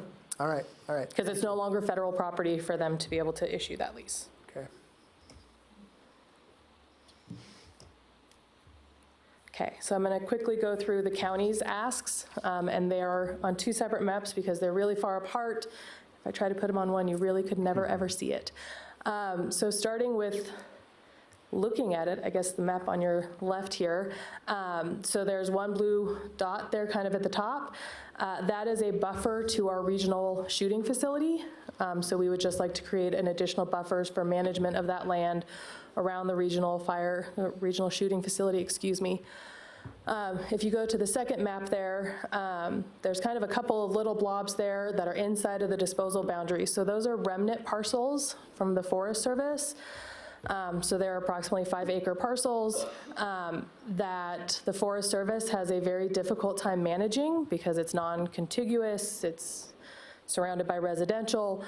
However, it does all touch Washoe County open space, and so we are requesting those parcels to expand our open space in the area. That'll allow us to do some additional trails and other things of that nature, and maintaining that land as open space. And then we have the larger area down in Washoe Valley. Again, that is for a recreation outdoor project that is yet to be determined, but we're thinking potentially some trails, some other recreational opportunities for our residents, kind of in that region that there's not a lot right now. And so those are our kind of grouping of requests. So again, that's the only thing it could ever be used for. We can't develop any of these parcels because we are asking for all of them for recreation and open space. So just a couple of big picture points. As both of my colleagues have mentioned, this is a 40 to 50 year bill. Because realistically, that's about as often as you could ever get a lands bill done. So as has been mentioned too, this is kind of our one shot to do this over an extended period of time. Also, land within the disposal boundary realistically would not be eligible for sale for the first 5 years after the bill is passed, approximately 5 years. And that is just through really looking at other lands bills. All of the transfers that are included in the bill, the full NEPA review, all of that has to be done first. So all of that work has to be done by BLM and Forest Service before they're ever open and eligible to take nominations for actual sale or disposal of the parcels. And so that's part of the reason too why we're trying to do this now, understanding that we still have a decent amount of time before we're even able to look at any sort of disposal of any parcels or any new development as we try to kind of focus on some more infill in the region. There's been a lot of confusion about this. I'm going to say it very clearly. The land stays with the federal agencies. Land within the disposal boundary stays with the federal agencies until or unless the land is sold. There's been a lot of confusion that the land comes to the county or at the point of nomination it comes to the county or the jurisdictions. That is not the case. It stays, if it is a BLM land now, it'll stay BLM land until or unless it is sold through the disposal process. There's no middleman, there's no additional transfer, there's no liability of us taking on all of this new land. That's not how this works. It stays with that federal agency. As also mentioned, there was kind of this idea that all of the land would be sold within the first 5 years, and that is also just honestly unrealistic. BLM has to, they only have so much staff. They have to go out and do the full NEPA, cultural, all of these reviews to determine if it's eligible for disposal. Otherwise, they are liable. So there's kind of a built-in safeguard about how much you could nominate on an annual basis for disposal. Given the landscape, especially when you look at the slopes and everything else that's in here, that's going to be a very detailed process that the agencies are going to have to go through. And so we're not going to be able to nominate 10,000 acres in a year or anything to that degree. It's going to have to be a smaller nature just so it can get done. Otherwise, you're going to nominate a very large amount of land, and BLM's just going to deny it because they're not going to have the time to complete the review, and if they can't complete the review, they cannot move it forward. Again, all federal, state, local development laws, codes, processes would have to be adhered to. There's nothing in the legislation that circumvents that, and that's how we ensure that those requirements still exist. And then really kind of why we're trying to do this now, other than, as I've mentioned, we've got kind of a longer timeline than I think people realize in terms of once the bill is passed, or if a bill is passed, and when any disposal or anything could happen. The other portion of this is there are several Nevada lands bills currently being introduced or getting ready to be introduced in Congress. And so we really have a great opportunity to put together a Nevada lands package and have a better likelihood of it getting through Congress. Otherwise, these are kind of viewed oftentimes as pet projects, and they're very difficult to get through Congress. And so right now, the timing is kind of perfect. If this is something that the region wants to do, this is really the time to do it. So pieces that are still being worked on. So as mentioned, we're still working on the conservation designations up north. As Doug mentioned, we're still meeting with stakeholders and different groups to come up with a fair and balanced proposal. One of the most important pieces of this is it needs to be a bipartisan bill. We're gonna have to get it through Congress. It's going to need to be a bipartisan bill. And so trying to get all the stakeholders together on some level of agreement of what is a proposal that we could move forward. There are, as I alluded to earlier, there are potentially some additional transfer requests still pending. A couple of the tribes have mentioned that they may have interest in requesting some land, and so that's something that we are working through with them and waiting to have those proposals, so hopefully that's something we will have soon. And then also, as mentioned, we are not creating the draft language. And I think one of the ways that I've tried to explain this to folks locally is think of the legislature, right? And we, I think, have all had experiences of we put together an amendment or a bill and we send it to LCB, and not to pick on them, but it comes back completely different, and we go, wait, I thought I had a really well-written, complete legislative language, really well wrapped up thing, and you moved it, and now I don't know what this means, and I don't know if this still does what I want it to do. And so again, instead of getting bogged down with specific language with stakeholders and interest groups and what it is that we want, We will create that outline for the federal delegation. They will send it to the congressional drafters. We will absolutely have, we've been promised by the delegation, we will have a review period for that.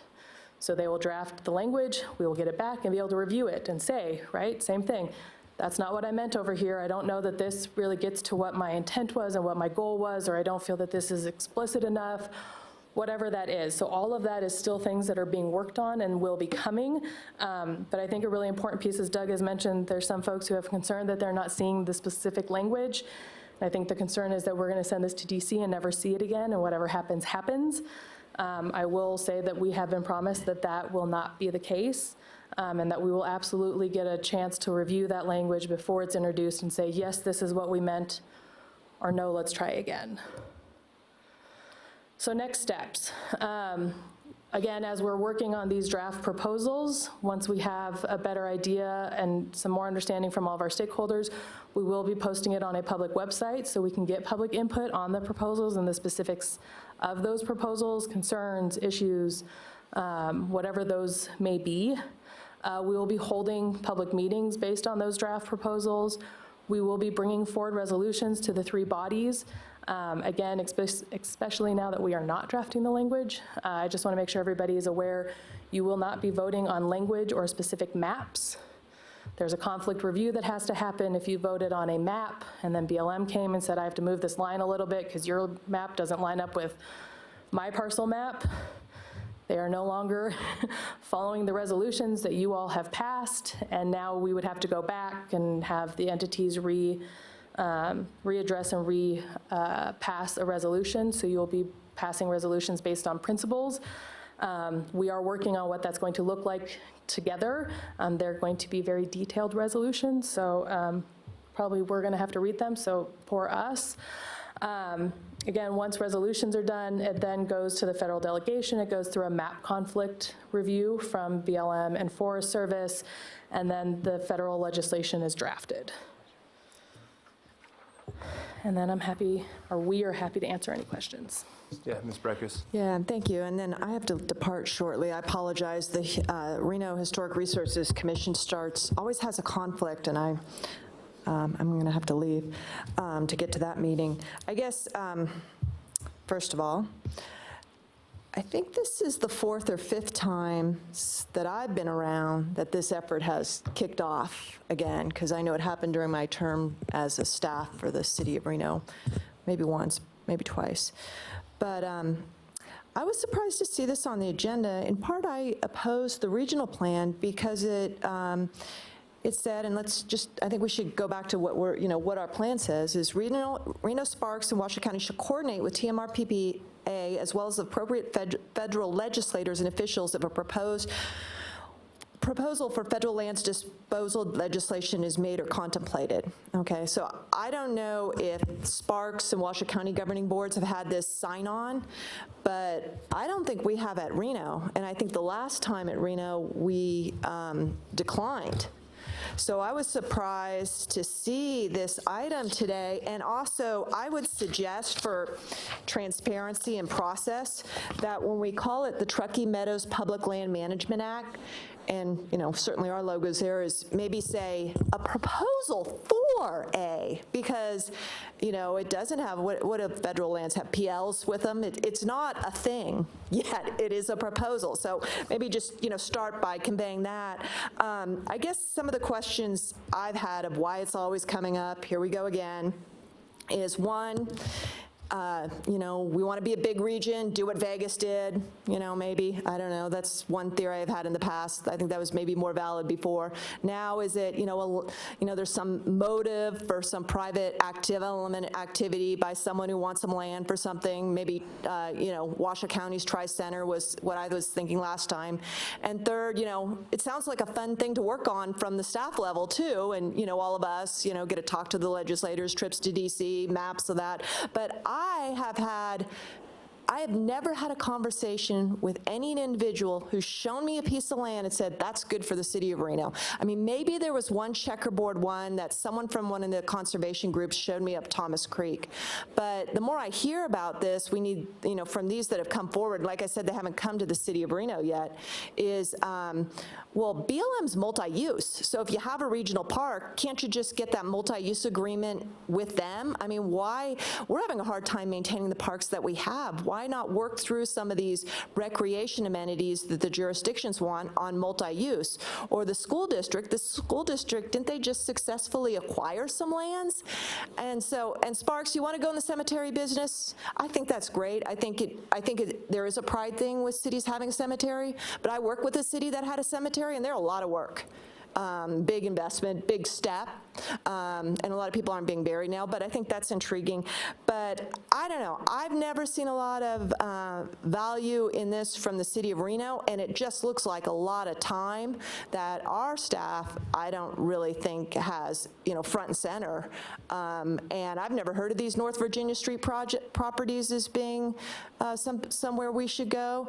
So I don't know, I'm still skeptic, and you know what, everyone? I want to let you know that I represent Dickerson Road, which is a revitalizing business corridor with construction on there right in the middle of town. It's just west of Keystone Avenue.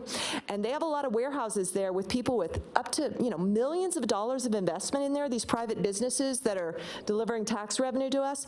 And I've been trying to get a liftoff on having them get the attention that the retract properties had, because these business entrepreneurs with these leases can get their buildings wiped out on 90 days notice, and they want to buy their properties.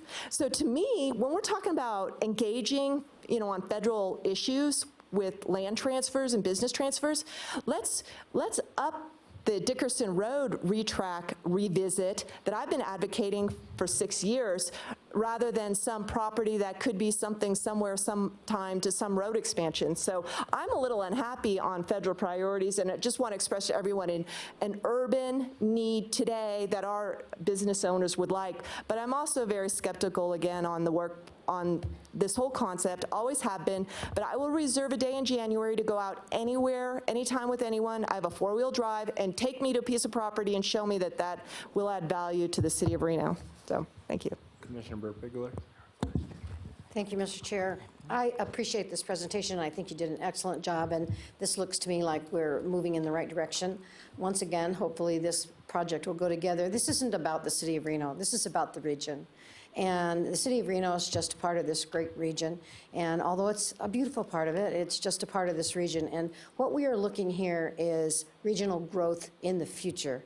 This is not something that's going to happen tomorrow. It's not something that's going to happen next year. It's something that's going to happen down the road over a period of years, as you guys have indicated. And I've worked with a lot of these lands bills in other states. And so I really think they're an excellent idea. I happen to know, because I represent Lake Tahoe, a lot of the money that came into the state from SIPLMA went to Lake Tahoe. And so there's a number of projects that we have gotten a great deal of money for from this type of a project. And the lands are not going to be sold or used for a negative purpose. I just think this is really the way we go, particularly in a state that so much of our land is owned by the federal government. And so this is a perfect plan, and I really appreciate what a great job you guys did presenting it to us, so thank you very much. Councilman Reese. Thank you, Mr. Chair. I want to first start by thanking the staff of the respective agencies. It is a monumental undertaking, and the work level and commitment that you've all put into it is to be lauded and is admirable. I think ultimately I diverge strongly from my colleague, Councilmember Breckus, on the necessity of such a bill. I, like Commissioner Burke-Bigler, am intimately familiar with SNPLMA and the value of those federal lands having been transferred to private ownership and in some cases state ownership thereafter, or in the reverse. But many of the forests in the Lake Tahoe Basin were thinned, and much of the Western Interface Wildfire Protection Program was funded with SNPLMA dollars. And so it's a good model. I don't think ultimately it's instructive entirely about what we're trying to do with our sort of northern Nevada, I guess it's proposed to be called the Truckee Meadows diploma or something like that, program, because it is, I think, much more the surgeon's scalpel in terms of how it sees land and where that land is located. From my perspective, for the city of Reno, we've had an incredible number of briefings on where those lands are, why they're important, what the relevance of them is to us.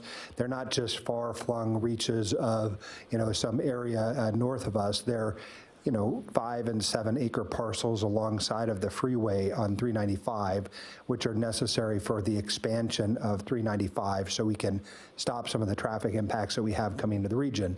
They're 5 and 10 acre parcels here and there that are surrounded by other city properties that could ultimately be developed. They are properties that are adjacent to development, which I think would be ideal for parks. They're ideal for the school district to build a school on. And so ultimately, from our diverging opinions, you can imagine that we have some heated discussions over at the city of Reno, and we'll have to, lift this in each of our respective bodies because that's what is required by us. I appreciate the presentation being here at this body because I think it's necessary that we all do have some sort of cohesive thoughts about moving our region together. It certainly is not about any one city or the county. It's about regionally how the significant interplay of public lands will impact the growth model over the next 50 years.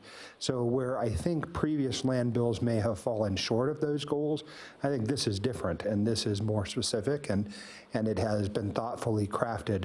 Again, I look at the past efforts or iterations of these efforts and they were a lot larger in ask. They were less tailored.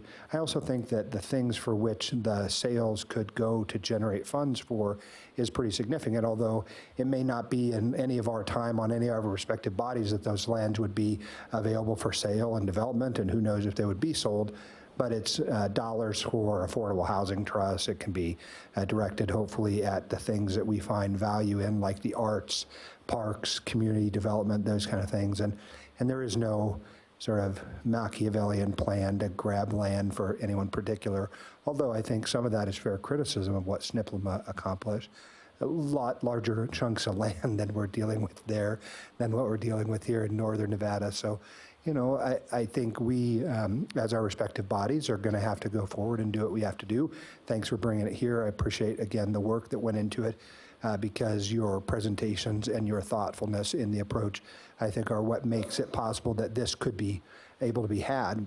I also had the privilege of speaking to most, if not all, of our congressional delegation at some point in time in the last 6 months, very specifically about this.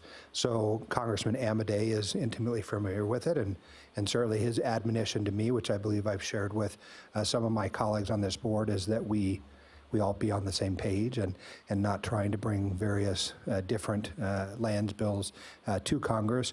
Our state senators are both working together with Congressman Amadei with regard to this specifically, and I know that when we are ready, hopefully they'll be ready. So thank you again for your thoughtful presentations. I will be there to support and cheer you along. Commissioner Herman?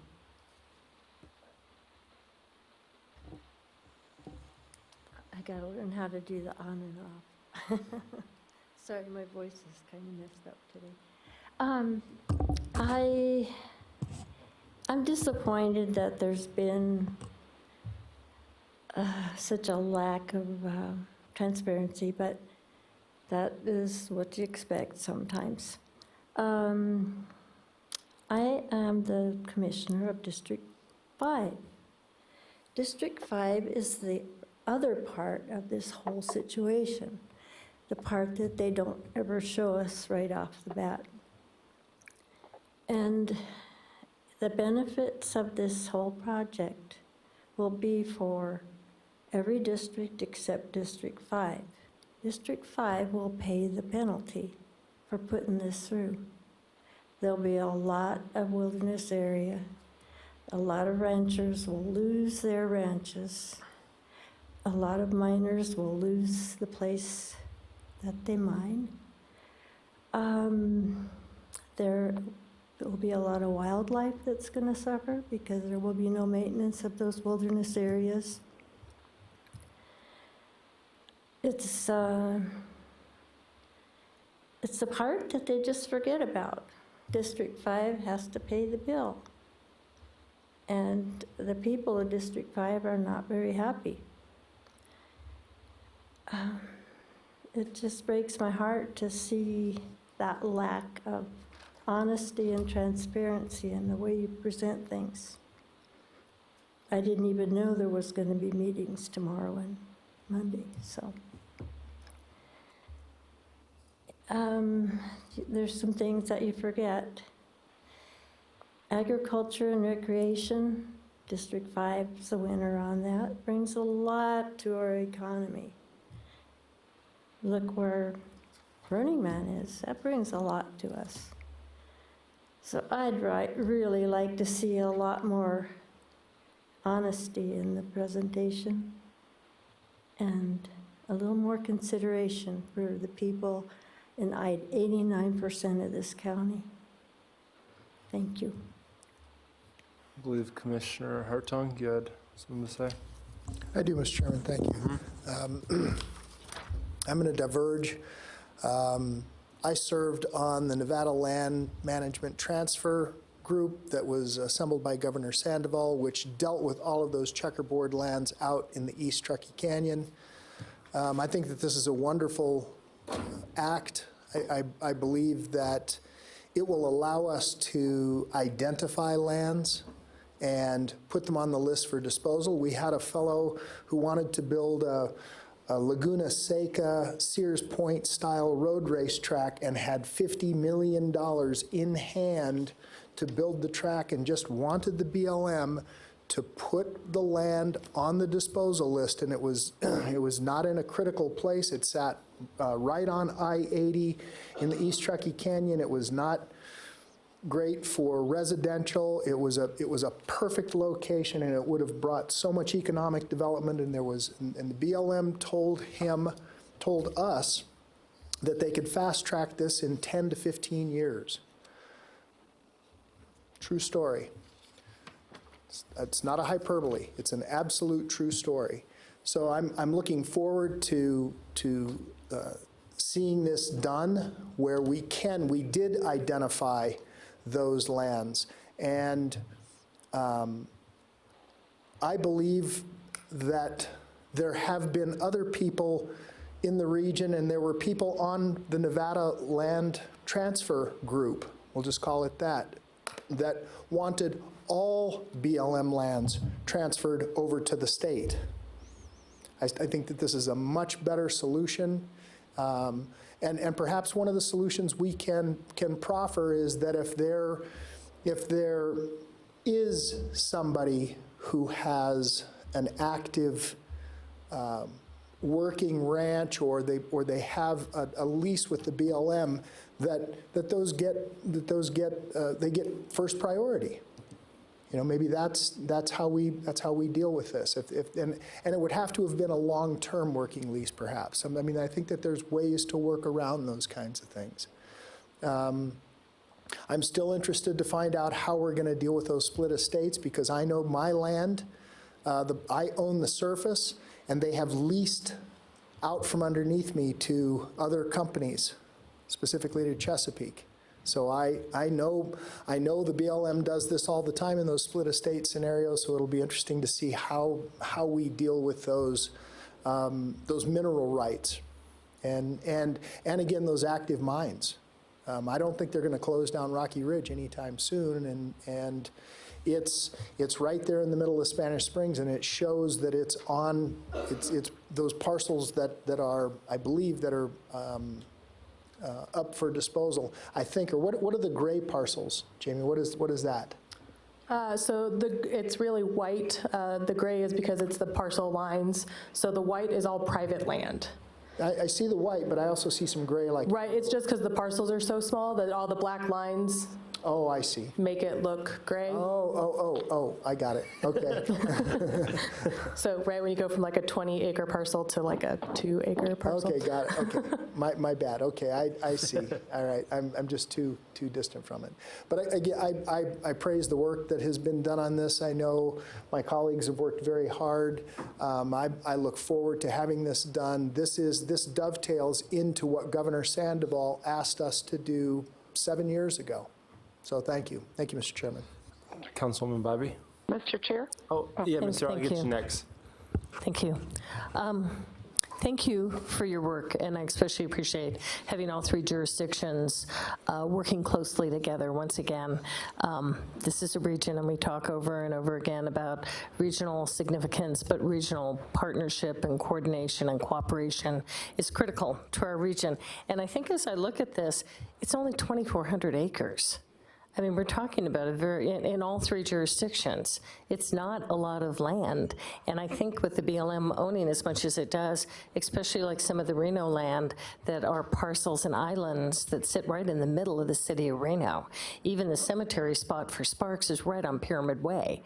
You know, land right above my house by Holy Cross Church is BLM, and GERP is BLM. So we have grown around and into BLM land. So it makes sense to me, and when I look at some of the biggest issues we have in this region is effluent, is sewer. So the Reno, looking at the Reno transfer up at Red Rock for possible effluent is looking at a regional need that we know we're going to have, especially 40 to 50 years out. Your trust, the Reno Land Trust, which I really appreciate that, and looking at the affordable housing and taking little parcels within the city and looking at that for affordable housing, which is a critical need right now. So I really see, what these pieces mean cumulatively to the community is having high priorities for us. It's not a big land grab. All the restrictions and all the process, I think, is thoughtful, is measured, and I think we would see success from it. I support what we're talking about here. I do have one question. You said there's other land bills, obviously, that are happening for the state of Nevada right now that we're hoping to partner on with. Is the industrial park east of Sparks, is that a separate land bill, or is that not going to be? I guess I was looking for that today, and I mean, is it a separate bill, or is it not happening right now? When you say industrial park, I'm sorry, Doug Thornley, Assistant City Manager in Sparks for the record. Councilwoman Bybee, when you say industrial park east of Sparks, what do you mean? The Tri-Center? Do you mean what's going on in Fernley? Do you mean above Copper Canyon, the area that we're looking USA Parkway? Out here. The ultimate, what Councilman Lawson has been pushing for an industrial park that is on, and I know it's near petroglyphs and all that. Has that been all ruled out because of the petroglyphs and the sensitivity and environmental sensitivity of that land? It has not. So that land is included within the proposed disposal boundary. You'll recall that the City Council 6 to 8 weeks ago voted to send a contract for a feasibility study to an engineering firm. So we're starting to understand what is potentially developable, what that cost looks like, whether or not it's feasible in terms of whether someone would realize a return out of that enough to put money into developing that space. But it is all subject to that federal review. It's subject to the identification of petroglyphs and where those areas of critical environmental concern are. And so it's by no means done. It is that idea, the concept is incorporated into where that disposal boundary has been drawn. But to steal a phrase from Mr. Shaver earlier in his presentation, it is in its absolute infancy in terms of what we understand as feasible and whether or not it's something that could come to pass. Okay, so and I understand that process. So what you're saying today, the 865.6 acres for Sparks does not include that because of where the status is on the rest of that possible.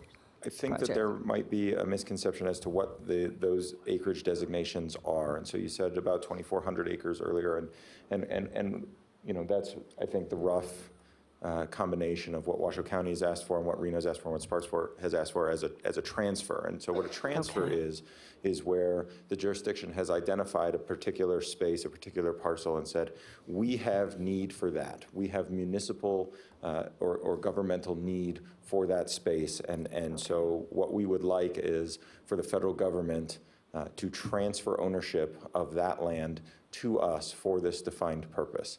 It is a separate track from either purchase by the government entity at fair market value for some other undefined use, and it is distinctly different than the idea of a sale for development to a private party of land identified within this disposal boundary. Okay, so now I understand. So the disposal boundary is, the two separate pots would be at auction for private development, and the 2,400 acres that I just added up, the three amounts, was actual transfer to the three jurisdictions for specific needs that you've outlined in our report here. That's right. Okay, thank you. That clarifies exactly. Thank you. And Ms. Prenti. Yes, Mr. Chairman, I just wanted to advise you, we've lost our quorum. We can proceed for informational purposes, but this body cannot take any action at this time on any of the other items on the agenda. Note taken. Oh, Councilwoman Dewar, are you still there? Yeah, thank you. Yep. Yeah, well, for the good of future conversations, I just wanted to express my optimism and support for this land process, this land bill process. I've been following this closely since I've been on council and participating, meeting with Jamie, more recently meeting with Dylan, even was signed up to give a talk on it. I think that it has, again, some great opportunities for our community. I'm particularly happy in terms of the development opportunities that we are segregating out lands over that have more than 30% slopes, because that says it's more likely to be able to be developed, and it's not as constrained or out on the edges. We have some development proposals in Reno right now that maybe have 80% of the property is greater than 30% slopes, and it's been a lot of difficult conversations. So I'm really pleased about that, because you're getting lands that could move forward in the development process more easily. Something I want to support what my other colleagues have said and specifically speak about two things. One is something that hasn't been discussed is potential use of funds from lands that have been sold. And this is something I've talked to Jamie about and Dylan, and that is that we have a great need for recreation in South Reno. So we have no large parks. We don't have a Rancho San Rafael. We don't have a sports complex. We have a small piece of land that's near the library, South Valley's library. That's a county park, small park. But I've been working with our community and will continue doing so on a broader scale on a regional outdoor corridor that would be along the Virginia range. And Jamie spoke earlier about the possibility of buying some parcels in the Peavine area. I think this is a potential wonderful use of this money that would bring Washoe County and the city together in an open space corridor. A lot of my residents in Ward 2, which goes from basically Plum Lane South, we'll call it, the area that's not the county, obviously, they are recreating on private lands and they're trespassing. And so it's over and over. It's ever since I've been councilwoman, I've met with them, I've talked to them, and this is Demonte Ranch high school running groups, this is adult running groups, this is people walking their dogs, this is people doing ATVing, people hiking. They're all doing this on private lands in Virginia range. And I think we have a great opportunity, working with some willing sellers or people that might want to do some kind of land transfer, conservation easement, to put together a package along the Virginia range that would provide recreation opportunities down there. So I just wanted to bookmark that for the group so you've at least heard it from me at the right time. And so it's something I'm looking to advocate for and work with all of you on. The other thing, wearing my private hat, not my council hat, is getting back to the issue that Ms. Herman brought up and Mr. Hartung brought up about mining claims. That's basically my business, and I don't own any mining claims in Washoe County, so that makes it simpler for me. But I do know about it, and in the earlier iterations of this bill, I spent some time working between the Friends of Nevada Wilderness, who are advocating for increased wilderness in the northern part of our county, and the mining interests, and those are both exploration and mining people, on how we can not put wilderness right on top of mining claims, and how we can all work together. And I was really pleased with the first iteration of the last session of maps that they were able to exclude some big mining areas, areas that have potential for mining. And again, I own no mining claims in Washoe County whatsoever. So it's more of just a knowledge thing that I'm bringing to the table. But I do think that there are opportunities to work together to address Ms. Herman's concerns about both impacting ranchers, miners, and other users of public lands up in the northern part of our county, and still have an opportunity to provide recreation closer in to where the people are. A lot of people in Reno, Sparks, Washoe County, in the metropolitan area do not go visit wilderness areas, but they do recreate every day, and they often they want to recreate close to their homes. So with that, I'll close. I just wanted to get some of that out on the table, say that express some optimism and some support, and also some caution, as we move forward. Thanks for letting me speak. Thanks, Mr. Any other comments from this board? Oh, yeah. Oops. Thank you, Mr. Chairman. Katie Simon Holland for the record. I just wanted to offer that the school district's land transfer proposal, to my knowledge, is just an elementary school site in Raleigh Heights. But as this goes forward, I know we'll all be carefully looking at the development impacts that are going to happen way out down the line and what that will do for school sites that are necessary. And certainly, whenever we don't have to buy a school site, it's a good thing for the taxpayers. So we'll want to be, fully in the loop and appreciate the cooperation with the jurisdictions on that. Awesome. Thank you. I don't see any others, so thank you, all three of you, for your hard work and for coming down here today. So good job. Don't break anything else, Doug, please. We'll move on to 8A, members and directors report. Thank you, Mr. Chair. Jeremy Smith for the record. Just a quick one. I just want to point out that we are trying to schedule the schools subcommittee. It's a subcommittee of this body and includes our trustee, Ms. Holland, and 3 members of the RPC. So you will, if you know who you are, you'll be getting emails or calls from me to try to get a date for the school subcommittee, the first kickoff meeting early in the next year.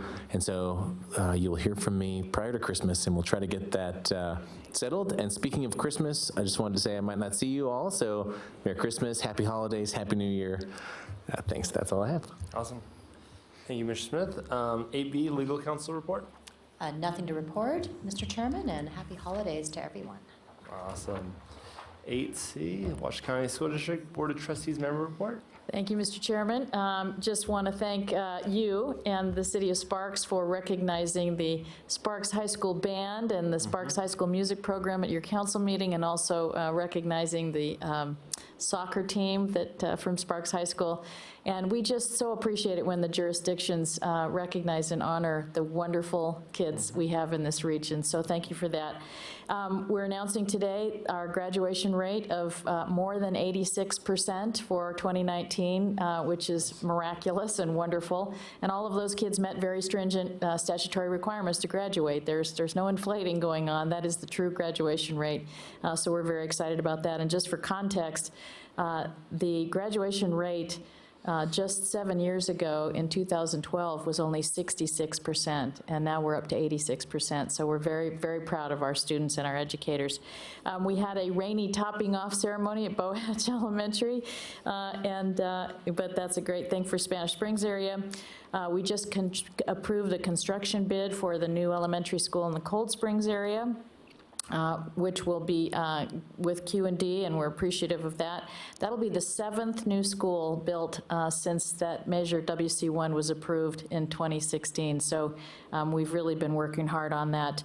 We also approved design dollars for a new elementary school at the Rio Wrangler area in southeast Truckee Meadows. As many of you know, the Polaquitas Elementary School, which just opened this year, is already at 120% of occupancy. So we're going to get that one done quickly. And then we have completed our district facilities plan, as was mentioned by your director, and we did review it with the Capital Funding Protection Committee, which Ms. Bybee serves on, and several members of this group, and Ms. Herman as well serves on the Capital Funding Protection Committee. So we appreciate your diligence in keeping track of all that for us. So that's our report. Thank you. Thank you. It's easy to highlight when you have such great students, that's for sure. We do, we So, do. We'll move on to requests for future agenda items. Any requests? I don't see any, so we'll move on to public comment. Any public comment? Loads of it. No, there's none. Awesome. 11, written correspondence. We have none. Then we will go to 12 for adjournment. Thank you all, and Merry Christmas. Yes, adjourning by operation of law. No.